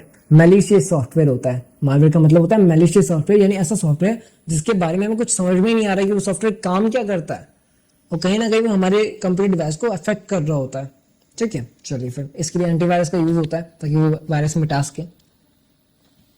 यूनिवर्सल गेट है, क्या है ये, NAND गेट है, ठीक है, या तो NOR गेट होता है या NAD गेट होता है, ये यूनिवर्सल गेट्स कहलाते हैं, ठीक है। एक तरह के ये लॉजिकल गेट्स होते हैं, ओके, जिससे कंप्यूटर डिसाइड करता है कि मेरे को डिसीजन क्या लेना है, वो लॉजिकल गेट के ऊपर डिपेंड करता है। इंटरनेट पर एक सर्वर एक अन्य काम नाम से भी जाना जाता है। इंटरनेट का जो सर्वर होता है ना उसे एक अन्य नाम से भी जानते हैं, वो कौन सा नाम है, होस्ट, HOST, होस्ट, ठीक है। बॉडी टैग का प्रयोग सामान्यतः किसके बाद होता है, बॉडी टैग का प्रयोग हेड टैग के बाद होता है। हेड के बाद में HTML टैग आता है, बॉडी टैग आता है, ये एक तरह की कोडिंग होती है HTML की, जिसके अंदर हम कोडिंग लिखते हैं कि भाई किसके बाद क्या फंक्शन आएंगी, किसके बाद क्या प्रोटोकॉल आएगा, टैग आएगा, समझ रहे हो, बहुत अच्छी बात है। चलिए फिर नेक्स्ट क्वेश्चन की तरफ। तो भाई लोग अभी हमने 100 MCQs कंप्लीट कर लिए और 100 MCQs भी आगे कंप्लीट करेंगे, यानी टोटल 200 MCQs हो जाएगा। तो चलिए वीडियो को आगे कंटिन्यू करते हैं, नेक्स्ट क्वेश्चन की तरफ चलते हैं। तो फटाफट से अब आगे चलते हैं अपने नेक्स्ट MCQs की तरफ, और ये भी देख लेते हैं कि भाई अगर आपको नोट्स चाहिए तो एप्लीकेशन डाउनलोड कीजिए मित्राज़ क्लासेस। चलिए फिर MCQs कंप्लीट हो चुके हैं, अब बारी 101 नंबर की। ऑपरेटिंग सिस्टम का मुख्य काम क्या है, हार्डवेयर और सॉफ्टवेयर संसाधनों का प्रबंधन करना। देखिए OS, CPU, memory, file system, इन सभी का जो काम है ना वो हार्डवेयर और सॉफ्टवेयर संसाधनों का प्रबंधन करना है। ऑपरेटिंग सिस्टम का क्या काम है कि जितने भी सॉफ्टवेयर अंदर हैं उनको एक तरीके से आप उन्हें एक्सेस कर सको बड़ी आसानी से एक जगह पर। चलिए फिर अच्छा कुछ ऑपरेटिंग सिस्टम्स का नाम बताइए मेरे को, like Windows, Linux, Mac OS, और मोबाइल के लिए एंड्रॉयड। चलिए फिर GUI आधारित ऑपरेटिंग सिस्टम की पहचान क्या है। देखिए GUI का मतलब है ग्राफिकल यूजर इंटरफेस। एक ग्राफिक कार्ड होता है जो कंप्यूटर के अंदर इंसर्ट होता है जिससे कि वो ग्राफिक्स रिलेटेड यानी इमेजेस रिलेटेड, वीडियो रिलेटेड ज़्यादा अच्छे काम कर पाता है। लाइक गेमिंग में खूब यूज़ होता है, एडिटिंग में खूब यूज़ होता है ग्राफिक कार्ड। वैसे ही ग्राफिक कार्ड पहले से कुछ सिस्टम्स के अंदर पहले से आता है, तो उन्हें कहा था GUI, graphical user interface, icon, menu, window के माध्यम से कार्य करना, ठीक है। चलिए फिर रैम का पूरा नाम क्या है, रैंडम एक्सेस मेमोरी, मालूम है ना। चलिए फिर रोम की विशेषता क्या है, रोम की विशेषता आप भी जानते हो मैं भी जानता हूँ, केवल पढ़ने योग्य अस्थायी मेमोरी होती है, सॉरी स्थायी मेमोरी होती है। ये वो मेमोरी है जिसे आप डिलीट का कमांड जब तक नहीं दोगे तब तक डिलीट नहीं होगी, ये सेव रहेगी। चलिए फिर नेक्स्ट क्वेश्चन, लैन का पूरा नाम क्या है। लैन देखिए एक वायर, एक केबल होती है, ऑप्टिकल वायर होती है ये, जिसके अंदर आपका डेटा कितनी भी स्पीड में आप सेंड कर सकते हो, चाहे वो कितनी बड़ी फाइल ही क्यों ना हो, ये उस फाइल को हाईएस्ट स्पीड के अंदर ट्राई करती है सेंड करने का, ठीक है। इससे आप इंटरनेट का एक्सेस ले सकते हो, इससे आप किसी फाइल को एक्सेस कर सकते हो, ये वो वायर होती है। इस वायर का पूरा नाम क्या है, लोकल एरिया नेटवर्क, लैन वायर, और इस सिस्टम को भी लैन सिस्टम बोला जाता है, ठीक है। एक और सिस्टम होता है वैन, वाइड एरिया नेटवर्क, जो बड़े क्षेत्रों में काम में लिया जाता है वैन, ठीक है। एक पर्सनल सिस्टम भी होता है जिसे पैन कहा जाता है, पर्सनल एरिया नेटवर्क। ठीक है, चलिए फिर वैन का उपयोग किसके लिए होता है? घर या एक कमरे के लिए, एक बिल्डिंग के लिए, एक शहर या देश जैसे बड़े क्षेत्र के लिए। तो हाँ जी, वैन का उपयोग बड़े क्षेत्रों के लिए होता है, एक शहर या देश जैसे बड़े क्षेत्रों के लिए। लैन का उपयोग घर पे, ऑफिस के लिए होता है। ठीक है, और आप देखोगे, आपने कंप्यूटर लैब गए होंगे अपने स्कूल के अंदर, तो वहाँ पे एक कंप्यूटर, दूसरे कंप्यूटर, सब एक, जितने भी कंप्यूटर्स हैं एक सीपीयू से चल रहे हैं। मतलब 3 कंप्यूटर एक सीपीयू से चल रहे हैं। वो कैसे चल रहे हैं? वो लैन सिस्टम के थ्रू चल रहे हैं। उनमें एक नेटवर्किंग की गई है लैन के थ्रू। ठीक है, चलिए फिर इंटरनेट क्या है? एक अकेला कंप्यूटर, एक अकेला नेटवर्क, या नेटवर्कों का नेटवर्क। हाँ जी, इंटरनेट नेटवर्कों का एक नेटवर्क है जहाँ पे आप किसी भी नेटवर्क को एक्सेस कर सकते हैं। प्राइवेट, पब्लिक, एकेडमिक, बिजनेस, कोई भी नेटवर्क हो, चाहे गवर्नमेंट नेटवर्क ही क्यों ना हो, आप उसे एक्सेस कर सकते हो। ठीक है, तो ये नेटवर्कों का नेटवर्क है। इंटरनेट का आप ऐसे भी सुन सकते हो, इंटरकनेक्टेड नेटवर्क, यानी आईपी बेस्ड होते हैं ये। ठीक है, www का पूरा नाम क्या है? www.mithradhe.com। तो ये क्या है www? ये है वर्ल्ड वाइड वेब। ये एक तरह का डोमेन का फर्स्ट नेम होता है। ठीक है, ये आपको उस पेज के बारे में बताता है कि ये एक वेबसाइट का एक पेज है, उस वेबसाइट के पेज का एक प्रोटोकॉल है ये। ठीक है, चलिए फिर वेब पेज एक्सेस करने के लिए कौन सा प्रोटोकॉल उपयोग होता है? तो बताया था मैंने आपको, HTML होता है। बट वेब पेज एक्सेस करने के लिए प्रोटोकॉल कौन सा है? प्रोटोकॉल है HTTP। लैंग्वेज है HTML, बट प्रोटोकॉल है HTTP, जिसके अंदर पोर्ट्स होते हैं, लाइक पोर्ट 80, पोर्ट 443, यानी 443 और 80, ये नंबर पोर्ट होते हैं। तो HTTP प्रोटोकॉल है वेब पेज के लिए, और वेब पेज के लिए लैंग्वेज है HTML। URL का पूरा नाम uniform resource locator, uniform resource locator. HTML का पूरा नाम हाइपरटेक्स्ट मार्कअप लैंग्वेज, मैंने पहले ही बताया था, बट यहाँ पे आप ये भी जान लो इसका स्ट्रक्चर क्या होता है। HTML, फिर आता है हेड, फिर आता है टाइटल, बॉडी, H1 यानी कि हाईलाइट होता है एक तरह से, हेडिंग 1, H1 का मतलब होता है हेडिंग 1, फिर PAIMG मतलब इमेज। इसके अंदर टैग्स होते हैं ये कि भाई इसके अंदर क्या आएगा। ये कोडिंग की लैंग्वेजेस होती हैं, HTML लैंग्वेज है ये एक्चुअली में। ब्राउजर का मुख्य कार्य क्या है? ब्राउजर का मुख्य कार्य है कोई भी वेबसाइट को एक्सेस करना, कोई वेब पेज को एक्सेस करना या उसको आपको दिखाना। ब्राउजर कौन से हुए? क्रोम हुआ, एज हुआ, फायरफॉक्स हुआ, और एप्पल का होता है सफारी होता है। एंड आजकल नए ब्राउजर्स भी चलने लग गए हैं। ठीक है, ईमेल का पूरा नाम क्या है? ईमेल का पूरा नाम होता है इलेक्ट्रॉनिक मेल। जानते हो आप सभी, बहुत बढ़िया बात है। आपकी ईमेल आईडी पता नहीं क्या है, बट मेरी ईमेल आईडी नहीं बताऊंगा। चलिए फिर नेक्स्ट चलते हैं। सॉरी, ईमेल भेजने के लिए क्या अनिवार्य है? देखिए, ईमेल भेजने के लिए इंटरनेट कनेक्शन अनिवार्य है। अगर आपके फ़ोन में रिचार्ज नहीं है इंटरनेट का, तो ईमेल भेजोगे कहाँ से? घर में वाईफाई है तो उससे भी भेज सकते हो, वो इंटरनेट है। ठीक है, तो ईमेल के लिए आपको कोई भी एप्लीकेशन चाहिए, कोई भी ईमेल आईडी चाहिए, चाहे वो जीमेल से बनी हो, आउटलुक से बनी हो, कहीं की भी एक ईमेल आईडी चाहिए। ठीक है, फिर आप ईमेल ऐप के थ्रू उसे किसी और को ईमेल भेज सकते हो। इंटरनेट कनेक्शन एक्टिव होना बहुत ज़रूरी है।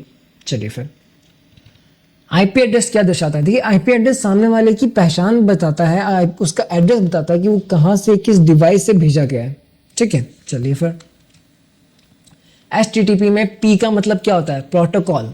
P का मतलब होता है protocol, hyper text transfer protocol, hyper text transfer protocol. चलिए फिर एक SSL और TLSL करके एक एनक्रिप्शन होता है वेबसाइट के अंदर।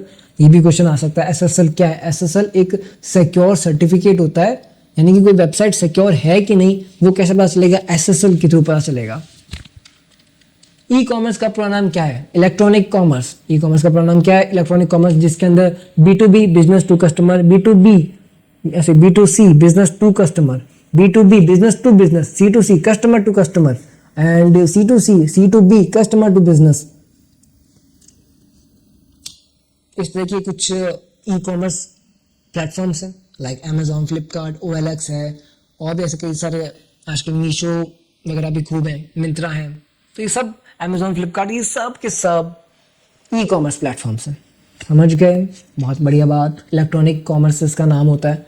ठीक है, B2C ई कॉमर्स मॉडल में लेन देन किसके बीच होता है? Business to consumer. बताया था मैंने आपको, कस्टमर कंज्यूमर एक ही बात होती है, यानी वो कंज्यूम कर रहा है उसको, वही कस्टमर है, वही कंज्यूमर है। B2B के अंदर बिजनेस टू बिजनेस, जहाँ पे अली बाबा सबसे इंपॉर्टेंट है। अली बाबा क्या करता है? अली बाबा बल्क के अंदर माल बेचता है कि भाई आपको कोई प्रोडक्ट खरीदना है तो बल्क के अंदर खरीदो। वो कौन खरीदता है बल्क के अंदर? बल्क के अंदर हमेशा बिजनेस वाले ही खरीदते हैं। तो बिजनेस है अली बाबा, वहां से कौन खरीदा? एक बिजनेस वाला ही। समझ रहे हो? समझ रहे हैं आप बड़े बिजनेसमैन हो यार, मेरे को मालूम है। ईएफटी, ई कॉमर्स में जो ईएफटी है उसका पूरा नाम क्या होता है? तो इलेक्ट्रॉनिक फंड ट्रांसफर। बिजनेस के थ्रू जब आप फंड ट्रांसफर करते हो तो उसको बोला जाता है ईएफटी। ईएफटी के बैंक खातों के बीच में इलेक्ट्रॉनिक पैसे ट्रांसफर होते हैं, ठीक है, जिसके अंदर ज़्यादातर नेफ्ट यूज़ होता है। एनईएफटी, नेफ्ट बहुत ज़्यादा यूज़ होता है। आजकल एक नया आपको जो प्रचलन में है, पिछले कई सालों से हम जिसे खूब प्रचलित कर रहे हैं, बहुत यूज़ कर रहे हैं, वो है यूपीआई। बस स्कैन किया, पेमेंट किया, पिन डाला और पेमेंट कंप्लीट आपका, है ना। चलिए फिर ईडीए का पूरा नाम क्या है? Electronic data interchange. Electronic data interchange, जिसके अंदर आप ईडीआई दो ऑर्गेनाइजेशंस के बीच एक स्ट्रक्चर बिजनेस डॉक्यूमेंट होता है। लाइक उसमें क्या होता है, आपने कोई पेमेंट कर दिया, पेमेंट के बाद में आपको रिसिप्ट आती है, उसकी रसीद आती है, यानी कि या तो इनवॉइस जिसे बोलते हो या परचेज का ऑर्डर बोलते हो, वो अपने आप जनरेट हो जाता है, ठीक है। साइबर लॉ मुख्य रूप से किससे संबंधित है? साइबर लॉ, देखिए इंटरनेट के अंदर आजकल बहुत बदमाशियां होने लग गई है। फ्रॉड कॉल आने लग गए, फ्रॉड मैसेजेस आने लग गए, फ्रॉड मेल आने लग गए। तो ये फ्रॉड से बचने के लिए साइबर लॉ बनाए गए हैं, या फिर कोई गलत हरकत ना करें इंटरनेट के थ्रू, किसी तरह की बदमाशी ना करें, बैंक से खाते से कुछ भी इंटरनेट के थ्रू बदमाशी ना हो, तो साइबर लॉ बनाए जाते हैं।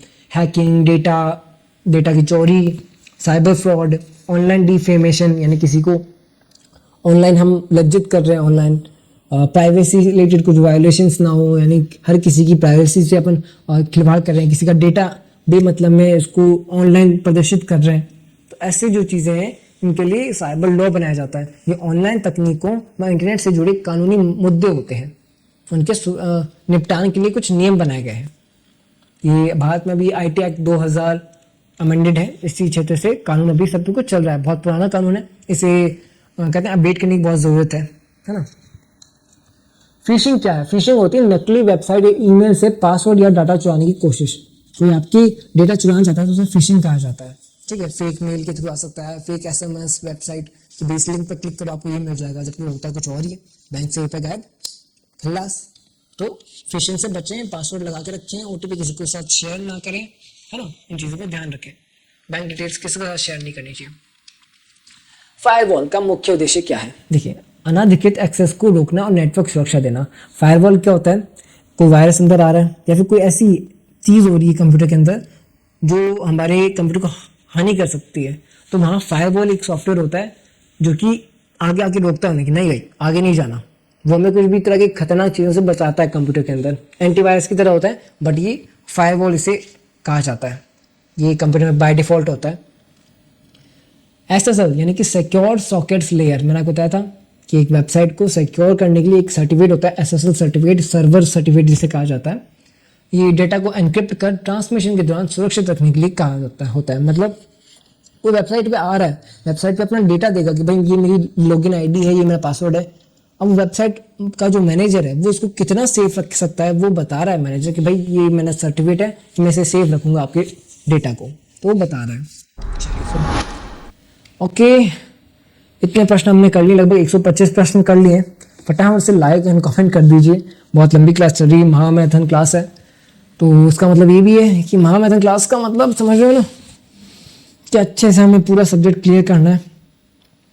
कंप्यूटर की क्लासेस है, नोट्स आपको एप्लीकेशन में मिल ही जाएंगी, टेस्ट सीरीज भी मिलेगी, फ्री टेस्ट सीरीज भी मिलेगी कंप्यूटर की एप्लीकेशन के ऊपर। तो अभी भी डाउनलोड नहीं किया तो कर लीजिए, बड़ा मुश्किल से, बड़े हार्ड वर्क के साथ, बड़े प्यार से आपके लिए एप्लीकेशन बनाई है मित्रादय क्लासेस। सिर्फ सर्च करना है आपको, गूगल पर, प्ले स्टोर पर आपको एप्लीकेशन मिल जाएगा, या फिर गूगल पे आपको सर्च भी नहीं करना तो डिस्क्रिप्शन लिंक में मिल जाएगी, पिन कमेंट में मिल जाएगी, वरना सर्च करो ना, बहुत ईजी है।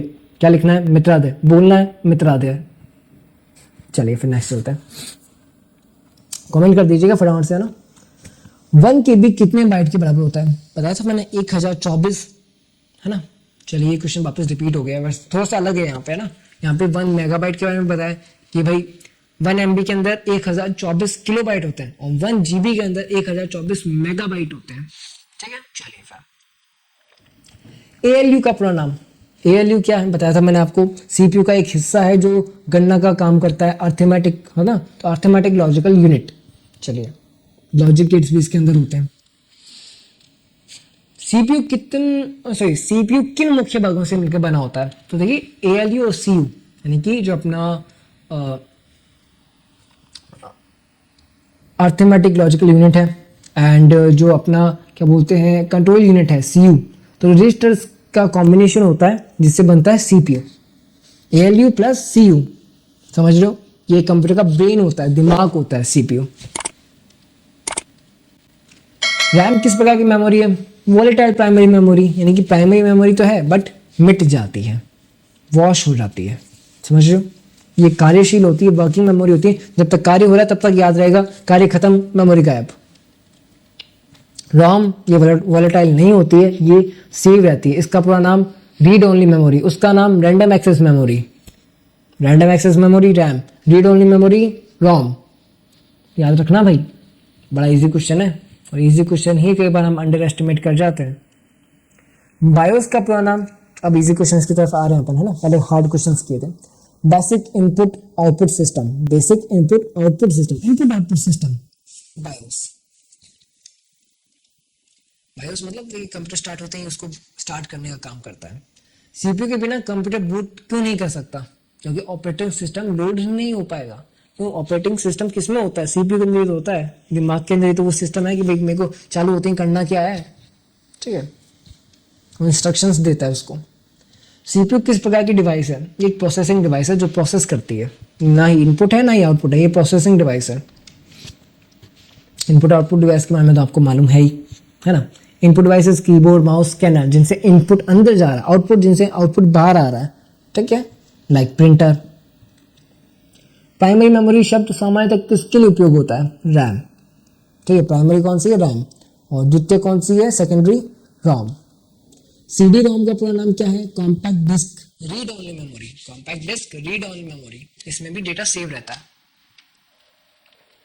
DVD की सामान्य स्टोरेज क्षमता कितनी होती है, 4.7 GB, 4.7 GB, ठीक है, और ड्यूल लेयर जो DVD होती है उसकी होती है 8.5 GB। जो CD होती है, छोटी वाली CD होती है, उसकी 700 MB होती है, बहुत छोटी होती है ना, 700 MB। ब्लू रे बहुत बड़ी स्टोरेज होती है, 25 GB या फिर कई जगहों पे तो उससे ज़्यादा भी होती है, ठीक है। OCR का पूरा नाम क्या है, OCR optical character recognition, optical character recognition. OCR देखिए OMR शीट सबने भरी होती है, OMR शीट को स्कैन भी OCR से ही किया जाता है, कंप्यूटर से स्कैन होता है डेटा कि भाई आपके पेपर में क्या लिखा हुआ है। OCR वो एक तरह की सॉफ्टवेयर है, एक तरह की एप्लीकेशन है, एक तरह का कहते हैं डिवाइस भी है जो आपको डेटा रिकॉग्नाइजेशन करता है। स्कैनर किस प्रकार की डिवाइस है, इनपुट डिवाइस है, स्कैन करोगे डेटा इनपुट हो जाएगा। MS वर्ड किस प्रकार का सॉफ्टवेयर है, तो MS वर्ड प्रोसेसिंग सॉफ्टवेयर है, मतलब उसमें टेक्स्ट को हम ज़्यादातर इनपुट करते हैं, तो एक वर्ड प्रोसेसिंग सॉफ्टवेयर है जिसमें MS वर्ड आता है, गूगल डॉक्यूमेंट भी है, राइटर भी है, ये अलग अलग सॉफ्टवेयर है, ठीक है, जो वर्ड का ही काम करते हैं। गूगल डॉक्यूमेंट भी एक तरह का वर्ड प्रोसेसिंग सॉफ्टवेयर ही है, और जो स्प्रेडशीट का काम होता है वो होता है MS एक्सेल के अंदर, गूगल शीट के अंदर, ठीक है। प्रेजेंटेशन का नाम है गूगल स्लाइड्स है, माइक्रोसॉफ्ट की पावर पॉइंट है ना। चलिए फिर AI के लिए आजकल सबसे ज्यादा कौन सी लैंग्वेज उपयोग में ली जाती है, पाइथन। कौन सी, पाइथन। GUI का पूरा नाम ग्राफिकल यूजर इंटरफेस, ओके। निम्न में से कौन सा operating system CLI command line आधारित होता है, DOS टेक्स्ट कमांड से चलता है, GUI नहीं होता है, ओके। MS वर्ड का फाइल का मॉडर्न एक्सटेंशन क्या है, .docx। मॉडर्न कौन सा है, .docx। वैसे कई जगहों पे .doc भी आपको मिल जाएगा, अगर ऑप्शन में .doc है तो आप .doc कर सकते हो, एनीवे आप करोगे .docx। चलिए फिर पावर पॉइंट का .pptx, ठीक है। चलिए pptx एक्सटेंशन क्वेश्चन ही आ गया, किस एप्लीकेशन की फाइल के लिए होता है, पावर पॉइंट, अभी बताया मैंने आपको। MS एक्सेल के अंदर जो एक्सटेंशन होता है .xls होता है, ठीक है। तो MS एक्सेल किस प्रकार का सॉफ्टवेयर है, ये स्प्रेडशीट सॉफ्टवेयर है, बताया था मैंने आपको। तो ये गूगल शीट और MS एक्सेल, ये दोनों ही स्प्रेडशीट वाले सॉफ्टवेयर हैं। एक और आपको बताना था, जो आपका ड्राइंग वाला ऐप है MS पेंट, उसके अंदर कौन सा एक्सटेंशन होते हैं, .png, .jpg, .bmp, .gif, हर तरह के लगभग पिक्चर आधारित जो एक्सटेंशन होते हैं वो वाले। तो नेक्स्ट क्वेश्चन है, अच्छा ये तो कर लिया, MS पावर पॉइंट का मुख्य उपयोग क्या है? प्रेजेंटेशन बनाना, पहले ही बताया था मैंने आपको, इसमें आप एनिमेशन, ट्रांजिशन कुछ भी ऐड कर सकते हो, प्रेजेंटेशन को अच्छा बना सकते हो। कंट्रोल अल्टर डिलीट, अच्छा कंट्रोल दबाओगे फिर अल्टर दबाओगे फिर डिलीट दबाओगे, इससे क्या होगा, इससे task manager security options open हो जाएंगे। ठीक है, चलिए फिर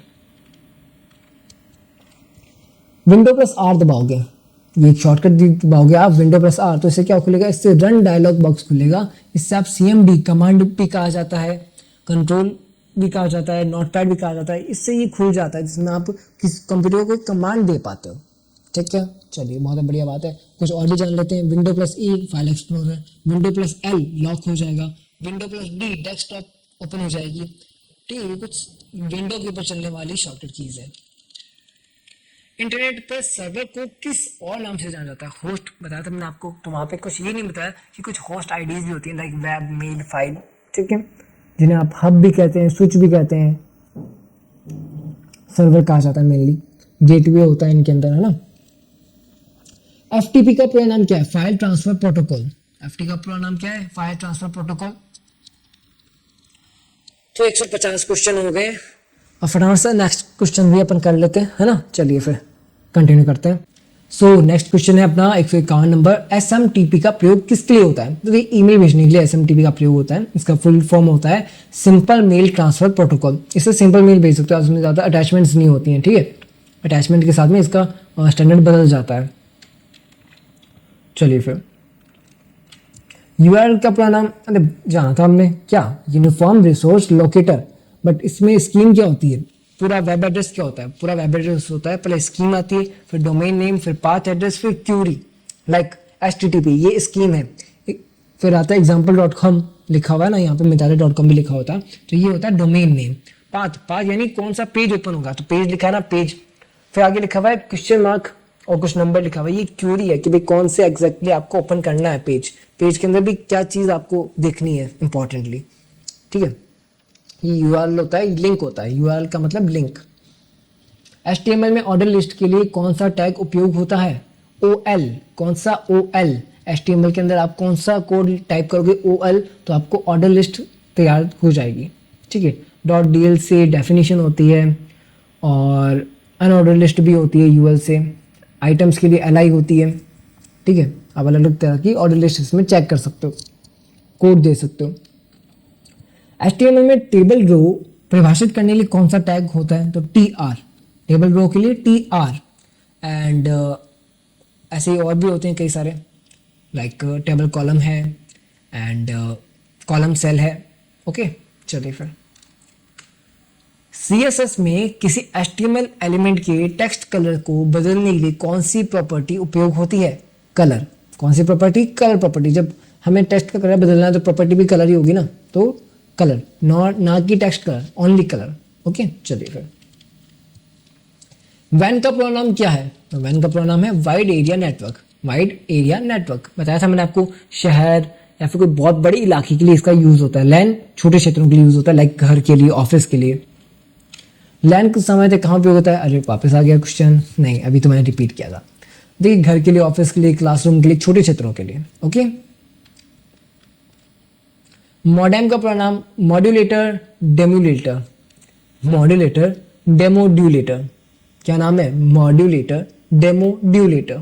ये एक तरह का ऐसा डिवाइस है जो आपके घर आ रहे उस वाईफाई कनेक्शन को स्प्रेड करता है, किरणें भेजता है, जिससे आपके मोबाइल में वाईफाई की रेज आती है, किरण आती है। ठीक है, मॉडेम उसका काम है। चलिए फिर सिग्नल तैयार करने का काम होता है इसका। Service provider, internet service provider के थ्रू ये आपको एक्सेस देता है। ISDN का पूरा नाम क्या है? तो integrated services digital network. Integrated services digital network. ठीक है, चलिए DBMS का पूरा नाम क्या है? Database management system. Database management system. MS access किस प्रकार का सॉफ्टवेयर है? डेटाबेस, DBMS सॉफ्टवेयर है। चलिए नेक्स्ट क्वेश्चन, क्लाउड स्टोरेज का एक आम उदाहरण कौन सा है? Google drive. भाई गूगल ड्राइव पे आप आराम से चढ़ा सकते हो, वैसे ही कई और भी होते हैं, वन ड्राइव होता है माइक्रोसॉफ्ट का, ड्रॉप बॉक्स है अलग, iCloud है। ये ऐसे ऑनलाइन स्टोरेज होते हैं जहाँ पे आप अपना कोई भी स्टोरेज, कोई भी फोटोज़ वगैरह सेव कर सकते हो। गूगल ड्राइव उसका बहुत अच्छा उदाहरण है। लाइक गूगल फोटोज़ के अंदर आपको ऑप्शन मिलता होगा बैकअप का, बैकअप लेते हो तो आपकी ऑनलाइन सेव हो जाती है वो फोटोज़, आप कभी भी उसको डाउनलोड कर सकते हो। तो आप फ़ोन से डिलीट कर दोगे बट ऑनलाइन सेव रहेगी, सिर्फ आपके पास उसका एक्सेस है देखने का। ये होता है गूगल क्लाउड या फिर गूगल ड्राइव, जिसे हम कहते हैं क्लाउड स्टोरेज। चलिए फिर next question, online digital payment में भारत में महत्वपूर्ण और बहुत इंपॉर्टेंट क्वेश्चन है कि भाई ऑनलाइन डिजिटल पेमेंट में भारत में बहुत उपयोग होने वाली सुविधा कौन सी है? यूपीआई इसका फुल फॉर्म आ सकता है, unified payments interface, unified payments interface. और इसको जो क्या नाम है संभालता कौन है? एनपीसीआई इसको संभालता है। कौन संभालता है? एनपीसीआई। एंड इसके जो प्रचलित ऐप्स हैं वो हैं गूगल पे, फोन पे, पेटीएम। एंड जो ये क्या सुविधा प्रदान करते हैं? ये सुविधा प्रदान करते हैं bank to bank direct transfer कर देते हैं इंस्टेंट तरीके से। सिर्फ एक पिन डालना होता है, 4 डिजिट्स का होता है, 6 डिजिट्स का होता है पिन, ठीक है। और इससे पहले कौन सी सुविधाएं चलती थी? इससे पहले नेफ्ट सुविधा थी, आरटीजीएस था, आईएमपीएस था, कार्ड था, नेट बैंकिंग थी। ये बड़े ही कहते हैं टिपिकल थे। मतलब पैन कार्ड के लिए एटीएम कार्ड के लिए एटीएम कार्ड के नंबर देखो, नेफ्ट के लिए कंप्यूटर ओपन करो, आईएमपीएस के लिए अपना मोबाइल से अपना पासवर्ड वगैरह नेट बैंकिंग ओपन करो, तो बहुत दिक्कत होती थी, है ना। बट यूपीआई बहुत ईजी है, स्कैन करो, पिन डालो, पेमेंट हो गया। वो भी डायरेक्ट बैंक से बैंक टू बैंक होता है, ठीक है। चलिए फिर एआई आर्टिफिशियल इंटेलिजेंस का मुख्य उद्देश्य क्या है? मनुष्य समान बुद्धिमत्ता वाली कार्य मशीन से करवाना। यानी मनुष्य जो है मनुष्य के समान जो बुद्धिमत्ता वाले काम है जो मनुष्य ही कर सकता था, अब वो काम कृत्रिम तरीके से मशीन से भी कर पा रही है, ठीक है। चलिए वेब पर डेटा भेजने के लिए सबसे कॉमन प्रोटोकॉल कौन सा है? बताया था मैंने आपको, HTTP प्रोटोकॉल है, HTTP। और जो डिज़ाइन स्टाइल होता है और लैंग्वेज होती है वो होती है HTML। .txt plain text file होती है, वर्ड के अंदर आप अगर बना रहे हो कहीं पे भी बना सकते हो, ये प्लेन टेक्स्ट फाइल होती है, .txt एक्सटेंशन है उसका। विंडोज़ में कंप्यूटर बंद करने के लिए कौन सा विकल्प होता है? तो भाई शट डाउन करना है आपको कंप्यूटर, तो आपको कैसे करोगे? आप विंडोज़ की की बटन दबाओगे, देन आपको वहाँ पे ऑप्शन मिलेगा शट डाउन का, आप शट डाउन कर दोगे, आपका कंप्यूटर बंद हो जाएगा। जैसे मोबाइल शट डाउन करते हैं ना, वैसे ही। एंड अगर आपको शॉर्टकट से करना है तो आप दबाओगे Alt+F4, ठीक है। चलिए फिर कीबोर्ड पर फंक्शन कीज की संख्या कितनी होती है? 12 होती है। F1 से हेल्प होता है, F2 से रीनेम होता है, ठीक है। चलिए F11 से फुल स्क्रीन होता है, ये भी बहुत इंपॉर्टेंट है। Shift+D दबाओगे तो क्या होगा भाई? अच्छा आपको मालूम है, अगर आप मोबाइल के अंदर कोई फोटो डिलीट कर देते हो तो आपको रिसाइकल बिन के अंदर मिल जाती है, तो उसे रिकवर कर सकते हो, है ना। 30 डेज तक रिसाइकल बिन के अंदर मिल जाती है आपको वो। वैसे ही कंप्यूटर में भी एक रिसाइकल बिन होता है। आप एक कंप्यूटर के अंदर किसी फाइल को डायरेक्ट डिलीट कर दो, डिलीट का बटन दबाओगे, डिलीट हो जाएगी, ठीक है। तो वो क्या करेगा, वो उसे रिसाइकल बिन के अंदर भेज देगा, और रिसाइकल बिन के अंदर आप 30 डेज के अंदर से वापस रिकवर भी कर सकते हो, और 30 डेज बाद में वो परमानेंटली डिलीट हो जाती है। बट आप चाहते हो कि नहीं भाई मेरे को रिसाइकल बिन में भेजना ही नहीं है, वो डायरेक्ट डिलीट करना है, तो आप क्या करोगे? शिफ्ट दबाओगे और डिलीट दबाओगे, वो परमानेंटली डिलीट हो जाएगी, फिर आप उसे रिकवर नहीं कर पाओगे। ओके, चल गया। तो सेफ साइड क्या होती है? हमेशा डिलीट करो, शिफ्ट डिलीट का उपयोग ही मत करो, ताकि बाय चांस कोई डिलीट हुआ है तो रिसाइकल बिन से उसे अपन वापस उठा सकते हैं।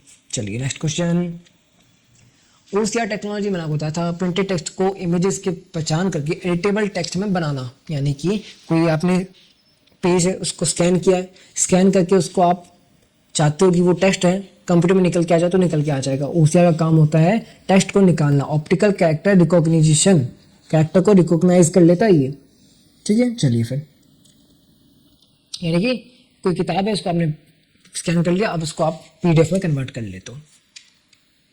OMR शीट के लिए खूब यूज़ होता है इसके लिए, और ज़्यादातर बैंक के अंदर चेक का भी यूज़ होता है, चेक जो होते हैं ना उनको किया जाता है।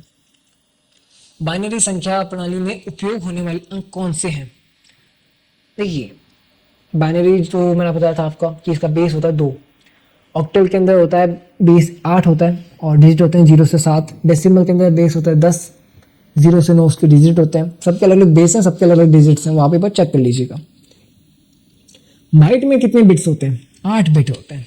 यहाँ पे भी मैं आपको समझाता हूँ, मैं आपको बताया था ना कि किलो बाइट से नीचे भी कुछ होता है, तो ये होता है एक बाइट में 8 बिट, ठीक है, एक बाइट में 8 बिट, एक निबल में 4 बिट।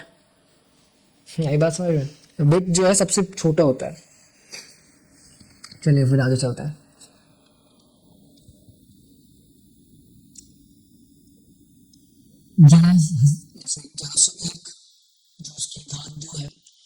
डेसिमल मान क्या है? इसका डेसिमल मान होगा 13। ओके, चलिए सर। वर्ल्ड वाइड वेब का संक्षिप्त, अच्छा पहले डब्ल्यू का पूछा, अब उल्टा पूछ लिया है, तो इसका क्या होगा? डब्ल्यू। ये एक वेबसाइट का, मैंने आपको बताया था कि ये इसका शुरुआती जो एक्सेस होता है वो हमें देता है, वो वेबसाइट का, वेब पेज का सिस्टम होता है ये। ओके, इंटरनेट पर वेब ब्राउज करने के लिए कौन सा सॉफ्टवेयर उपयोग होता है? बताया था मैंने आपको, गूगल क्रोम है, ठीक है, एज है, माइक्रोसॉफ्ट एज, फायरफॉक्स, सफारी, कोई भी आप वेब ब्राउजर यूज कर सकते हो, ठीक है। चलिए 175 क्वेश्चंस कंप्लीट हो गए, और ये क्वेश्चंस भी कंप्लीट कर लेते हैं फटाफट से, जल्दी से जल्दी, है ना। तो फटाफट से लाइक कीजिए, कमेंट कीजिए, दोस्तों के साथ शेयर कीजिए। अगर अभी तक आप इस वीडियो के अंदर बने हुए ना, तो मैं समझ रहा हूँ कि आप सीरियस हो, और अभी भी कोई नहीं पहुंचा यहाँ तक, तो भाई सीरियस ही नहीं हो क्या? ऐसे ही बोल रहा हूँ मैं। हाँ, ये 200 MCQs बहुत मेहनत से तैयार किए हैं आपके लिए। अगर वीडियो देखकर बोर हो रहे हो, तो टेस्ट डाउनलोड कर लो, एप्लीकेशन डाउनलोड करो, वहाँ पे टेस्ट दे दो, फटाफट से खुद टेस्ट दे दोगे तो अपने अच्छे हैं कि रिवाइज हो जाएगा आपका पूरा। खुद जब टेस्ट देते हैं ना, खुद जब पढ़ते हैं तो हमें ज़्यादा अच्छे से रिवाइज होता है। तो एप्लीकेशन डाउनलोड करो, नोट्स खरीद दो, 149 रुपीज़ के अंदर सारे सब्जेक्ट्स मिल रहे हैं आपका, चाहे पॉलिटी हो, हिस्ट्री हो, जियोग्राफी है, Hindi literature, English literature, sociology, public administration, लगभग सब सब्जेक्ट्स की तैयारी आपको वहाँ पे मिल जाएगी। नोट्स मिल जाएंगे, short notes, PDF and MCQs test भी वहाँ पे मिलेंगे, जिससे आपकी तैयारी और अच्छी हो पाएगी। तो फटाफट से डाउनलोड करो in just 149 rupees all subjects, और फ्री का टेस्ट भी मिल रहा है कंप्यूटर का, तो जाके जल्दी से बाय कर लो। जल्दी जल्दी मिताले क्लासेस डाउनलोड करो भाई, आगे क्वेश्चन चलते हैं अपन। चलिए फिर, HTML किसके लिए उपयोगी होती है? अच्छा मैंने बताया था भाई, वेबसाइट बनाने के लिए, वेब पेज बनाने के लिए, एक मार्कअप लैंग्वेज है। चलो फिर आगे चलते हैं। ओएस का पूरा नाम क्या होता है? ऑपरेटिंग सिस्टम, इतिहास हम पढ़ रहे थे। ओएस माइक्रोसॉफ्ट का ओएस है, मैक का ओएस है, लाइनक्स का ओएस है, एंड्रॉयड ओएस है। तो ओएस का मतलब ऑपरेटिंग सिस्टम। लाइनक्स किस प्रकार का ऑपरेटिंग सिस्टम है? ओपन सोर्स है, यानी कि ये फ्री के अंदर आप इसे डाउनलोड कर सकते हो। लाइनक्स को ओपन सोर्स होता है, कोई भी इसको यूज कर सकता है, ठीक है। एंड क्या बोलते हैं, जो माइक्रोसॉफ्ट होता है उसका एक फिक्स चार्ज होता है, यानी उसका आपको अपडेटेड वर्जन चाहिए तो आपको एक चार्ज देना पड़ेगा। हमें एक ओएस एक चार्ज के साथ में होते हैं, है ना। चलिए फिर नेक्स्ट क्वेश्चन की तरफ चलते हैं फटाफट से। चलिए नेक्स्ट क्वेश्चन की ओर चलते हैं।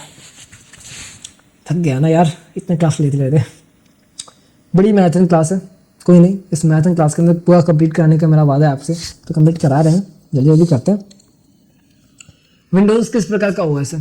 Windows GUI based multi user, multitasking OS है, यानी उस पर बहुत सारा काम कर सकते हो। ये छेड़ सकता है उस लेवल की क्या कहते हैं, कैपेसिटी को।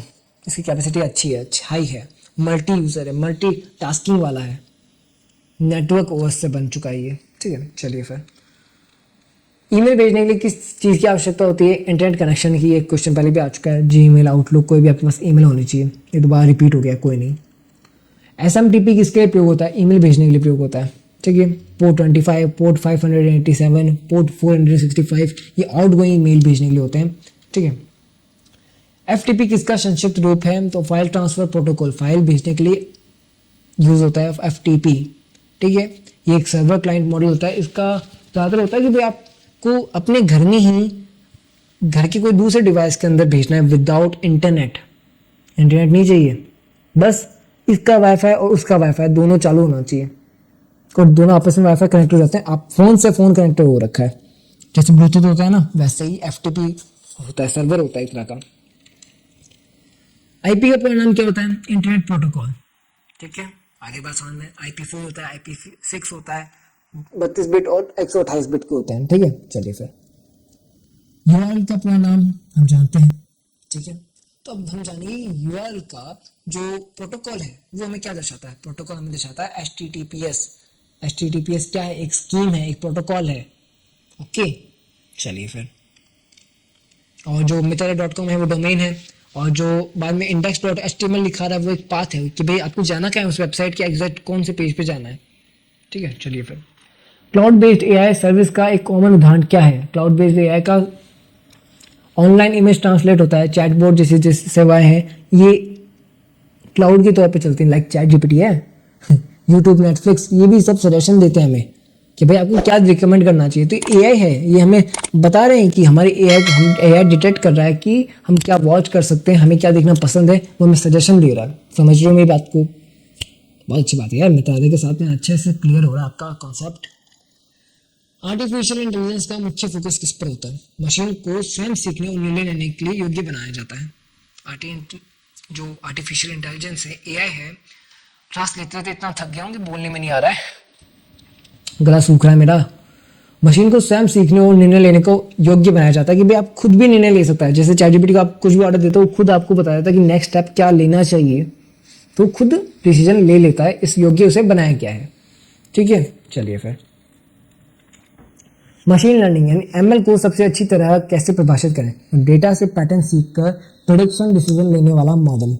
यानी कि मशीन लर्निंग का मतलब क्या होता है कि हम उसे पुराना डेटा देते हैं, उस पुराने डेटा के आधार पर नया डेटा खुद तैयार करता है, यानी खुद पुरानी चीजों सीख करके नई चीजों को तैयार कर रहा है। इसे कहते हैं मशीन लर्निंग, और एआई मशीन लर्निंग का बहुत बड़ा उदाहरण है।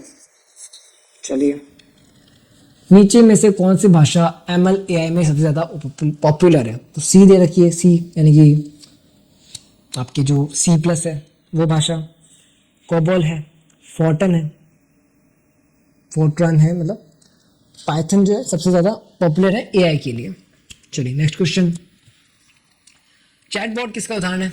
एआई आधारित कन्वर्सेशनल सिस्टम का।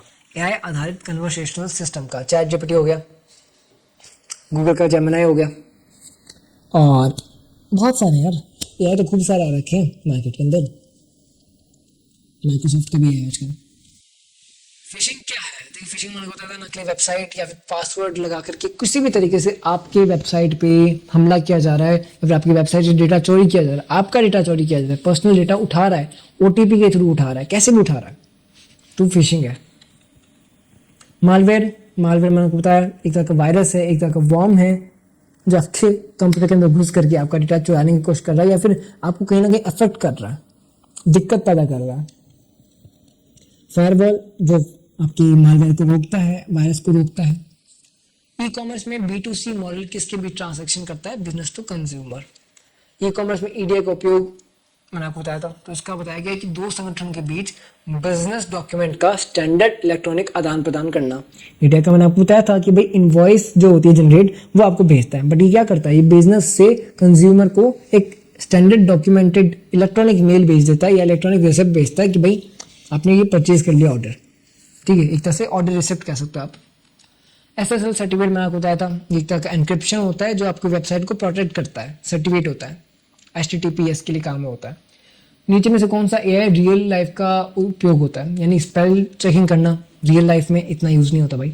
ऑफलाइन कैलकुलेटर नहीं, सिंपल टेक्स्ट एडिटर नहीं, movie recommendation like Netflix, YouTube suggestion like. देखिए, दैनिक जीवन में अब आज के कहाँ यूज हो रहा है? आपने हॉटस्टार खोला, हॉटस्टार के ऊपर 2 मूवीज देख ली, अब आपने वो मूवीज देखी थी एक्शन से रिलेटेड, तो अब एआई खुद उसे डिटेक्ट कर लेगा भाई आपको इस तरह की एक्शन मूवी पसंद है या फिर इस तरह की कॉमेडी मूवी पसंद है। तो एआई ऐसे यूज कर रहा है हमारे दैनिक जीवन के अंदर अपने आप ही, बिना कुछ किए। हम कुछ नहीं कर रहे, बट एआई खुद काम कर रहा है। स्पैम फिल्टर किसका उदाहरण है? मैंने बताया था, एआई एमएल आधारित क्लासिफिकेशन सिस्टम होता है, यानी कि एक तरह का ये मशीन लर्निंग होती है जिसके अंदर वो डिटेक्ट करता है कि भाई ये इस तरह के मेल जो है वो स्पैम होते हैं, तो आने वाले भी इस तरह के कोई अगर ऐसा ही सेम टू सेम कोई मेल आता है वो भी स्पैम है, तो खुद डिटेक्ट कर लेता है। एक्सपर्ट सिस्टम क्या होता है? एआई प्रोग्राम जो किसी विशेष डोमेन में मानव विशेषज्ञ की तरह निर्णय देता है। ठीक है, मतलब कोई एक्सपर्ट जो चैटबॉट की तरह होता है, ऑनलाइन खुद मदद कर रहा है आपको कुछ चीज़ को सॉल्व करने के लिए। ठीक है, NLP नेचुरल लैंग्वेज प्रोसेसिंग का मुख्य उद्देश्य क्या है? मानव भाषाओं को समझना व प्रोसेस करना। परफेक्ट। चलिए, रोबोटिक्स में एआई की भूमिका, रोबोट को इंटेलिजेंट डिसीजन, मूवमेंट व इंटरेक्शन करने योग्य बनाना। चलिए ये भी हो गया। तो 200 एमसीक्यूज कंप्लीटेड है यार। खूब टाइम लग गया, उनको तैयार करने में भी खूब टाइम लगा था। लिटरली खूब सारे एमसीक्यूज मैंने खुद ने देखे बुक के अंदर। अलग 2 तरह की 3 बुक्स पढ़ी थी मैंने, जिनके अंदर से मैंने एमसीक्यूज ये ग्रैब किए हैं एंड एमसीक्यूज को अच्छे से पढ़ा मैंने, तब जाके ये कुछ एमसीक्यूज लिखे। ये एमसीक्यूज लगभग हार्ड है, ठीक है, ये हार्ड एमसीक्यूज लेके आया हूँ मैं, ताकि कोई हार्ड एमसीक्यू पेपर बन जाए तो आपको ये चीज़ें देखने को मिलेंगी। ईजी वाले ऐप के ऊपर मिल जाएंगे, ऐप के अंदर जो शॉर्ट नोट्स हैं वहाँ पे आपको ईजी वाले भी मिल जाएंगे। तो इस एक क्लास से लगभग आपका कॉन्सेप्ट तो क्लियर हो जाएगा कि भाई एक्चुअली में है क्या, क्या करना है पेपर के अंदर, पेपर आने वाला कैसे कैसे आने वाला है। और एआई के क्वेश्चंस आपको बहुत देखने को मिलेंगे, लगभग 5 से 7-8 क्वेश्चन मिल जाएंगे। एंड जो साइबर सिक्योरिटी है उसके भी क्वेश्चंस खूब सारे मिल जाएंगे। ये एक तरह का नया कॉन्सेप्ट है, ठीक है। तो फिर आज की क्लास में हमने ये सब देखा। अब हम बात करेंगे कुछ एआई से रिलेटेड महत्वपूर्ण प्रश्नों की। तो भाई एआई का जो कुछ आप क्वेश्चन यहाँ पे देखने को मिल जाएगा कि एआई है क्या, आप इसे आराम से पढ़ लीजिएगा, स्क्रीनशॉट ले लीजिएगा इसका एक बार, ठीक है। तो एआई का शब्द का जो पहली बार प्रयोग हुआ था 1956 में हुआ था। शब्द का प्रयोग किसने किया था, तो ये डार्टमाउथ कॉन्फ्रेंस के अंदर इसको दिया गया था। जनक कौन माने जाते हैं, तो जॉन मैककैर्थी जो है, जॉन मैककैर्थी इनके जनक माने जाते हैं। एलन ट्यूरिंग ने इसका टेस्ट किया था, ट्यूरिंग टेस्ट जिसे नाम दिया जाता है। एंड बहुत सारे इसके रिलेटेड क्वेश्चंस बन सकते हैं, आप यहाँ पे देख सकते हो, स्क्रीनशॉट ले लीजिएगा एक बार। एंड एमसीक्यूज वगैरह, टेस्ट वगैरह, शॉर्ट नोट्स वगैरह सब आपका एप्लीकेशन में मिल जाएगा। इस क्लास में मैंने पूरी कोशिश की है भाई, मतलब अच्छे से कोशिश कर ली है, जितने क्वेश्चंस बन सकते थे। थोड़े हार्ड क्वेश्चंस हैं, इजी क्वेश्चंस को मैंने नहीं लिया है क्लास के अंदर, क्योंकि इजी क्वेश्चंस आपको अदर कोई क्लासेस में भी मिल जाएगा। हाँ, मैंने सोचा था मैं भी उस इजी क्वेश्चंस कॉन्सेप्ट को रेडी कर लूँ, बट इजी क्वेश्चन बहुत ईजी हैं। 9th में, 10th में, 11th 12th में आपने कंप्यूटर का पेपर दिया डेफिनेटली। 9th 10th में तो होता था कंप्यूटर का पेपर, स्कूल लेवल पे कंप्यूटर का एक पेपर होता है जिसमें आप बहुत इजी क्वेश्चन आते थे। तो वही क्वेश्चन लगभग इजी में आएंगे, तो हार्ड क्वेश्चन तो मैं तैयार करा दूँ आपको। तो मेरे ज़्यादा क्लासेस ने आपको हार्ड क्वेश्चन की तैयारी करा दी है। इजी जानने तो एप्लीकेशन पे मिल ही जाएंगे आपको, तो एप्लीकेशन डाउनलोड कीजिए। इंग्लिश हिंदी दोनों लैंग्वेज में मिलेंगे आपको। तो वीडियो कैसी लगी ज़रूर बताइएगा, कमेंट करके बताइएगा। वीडियो को लाइक कीजिएगा, चैनल को सब्सक्राइब कीजिएगा। और अभी तक आप चैनल में बने हुए हो, अभी तक आप वीडियो में यहाँ तक पहुँचे हो, तो आपकी डेडिकेशन मेरे को दिखाई दे रही है भाई। आपकी डेडिकेशन बहुत अच्छी है कि वीडियो के एंड तक पहुँचे हो। इतनी बड़ी क्लास हो गई, 2 घंटे प्लस हो गए होंगे मेरे ख्याल से। तो हैट्स ऑफ ब्रो कि आप यहाँ तक पहुँचे हो। Thank you very much to love our channel Mitaj classes. अब नेक्स्ट क्लासेस भी आ रही हैं, उसका वेट कीजिएगा। हर सब्जेक्ट की 5 रेगुलर क्लासेस आएंगी और एक मैथन क्लास आएगा। हर सब्जेक्ट की 5 रेगुलर क्लासेस और एक मैथन क्लासेस। पेपर का टाइम टेबल थोड़ा सा चेंज हो चुका है, देख लीजिएगा। एडमिट कार्ड में जो टाइम टेबल आया है वही मान्य होगा, तो एडमिट कार्ड डाउनलोड कर लीजिएगा। चलिए कल मिलते हैं आपकी नेक्स्ट क्लास में, सेम जगह same time same time same जगह। कल मिलते हैं, तो जुड़े रहिए एनजीसी मितादे के साथ। आपका अपना स्टडी मित्र। धन्यवाद। राधे राधे।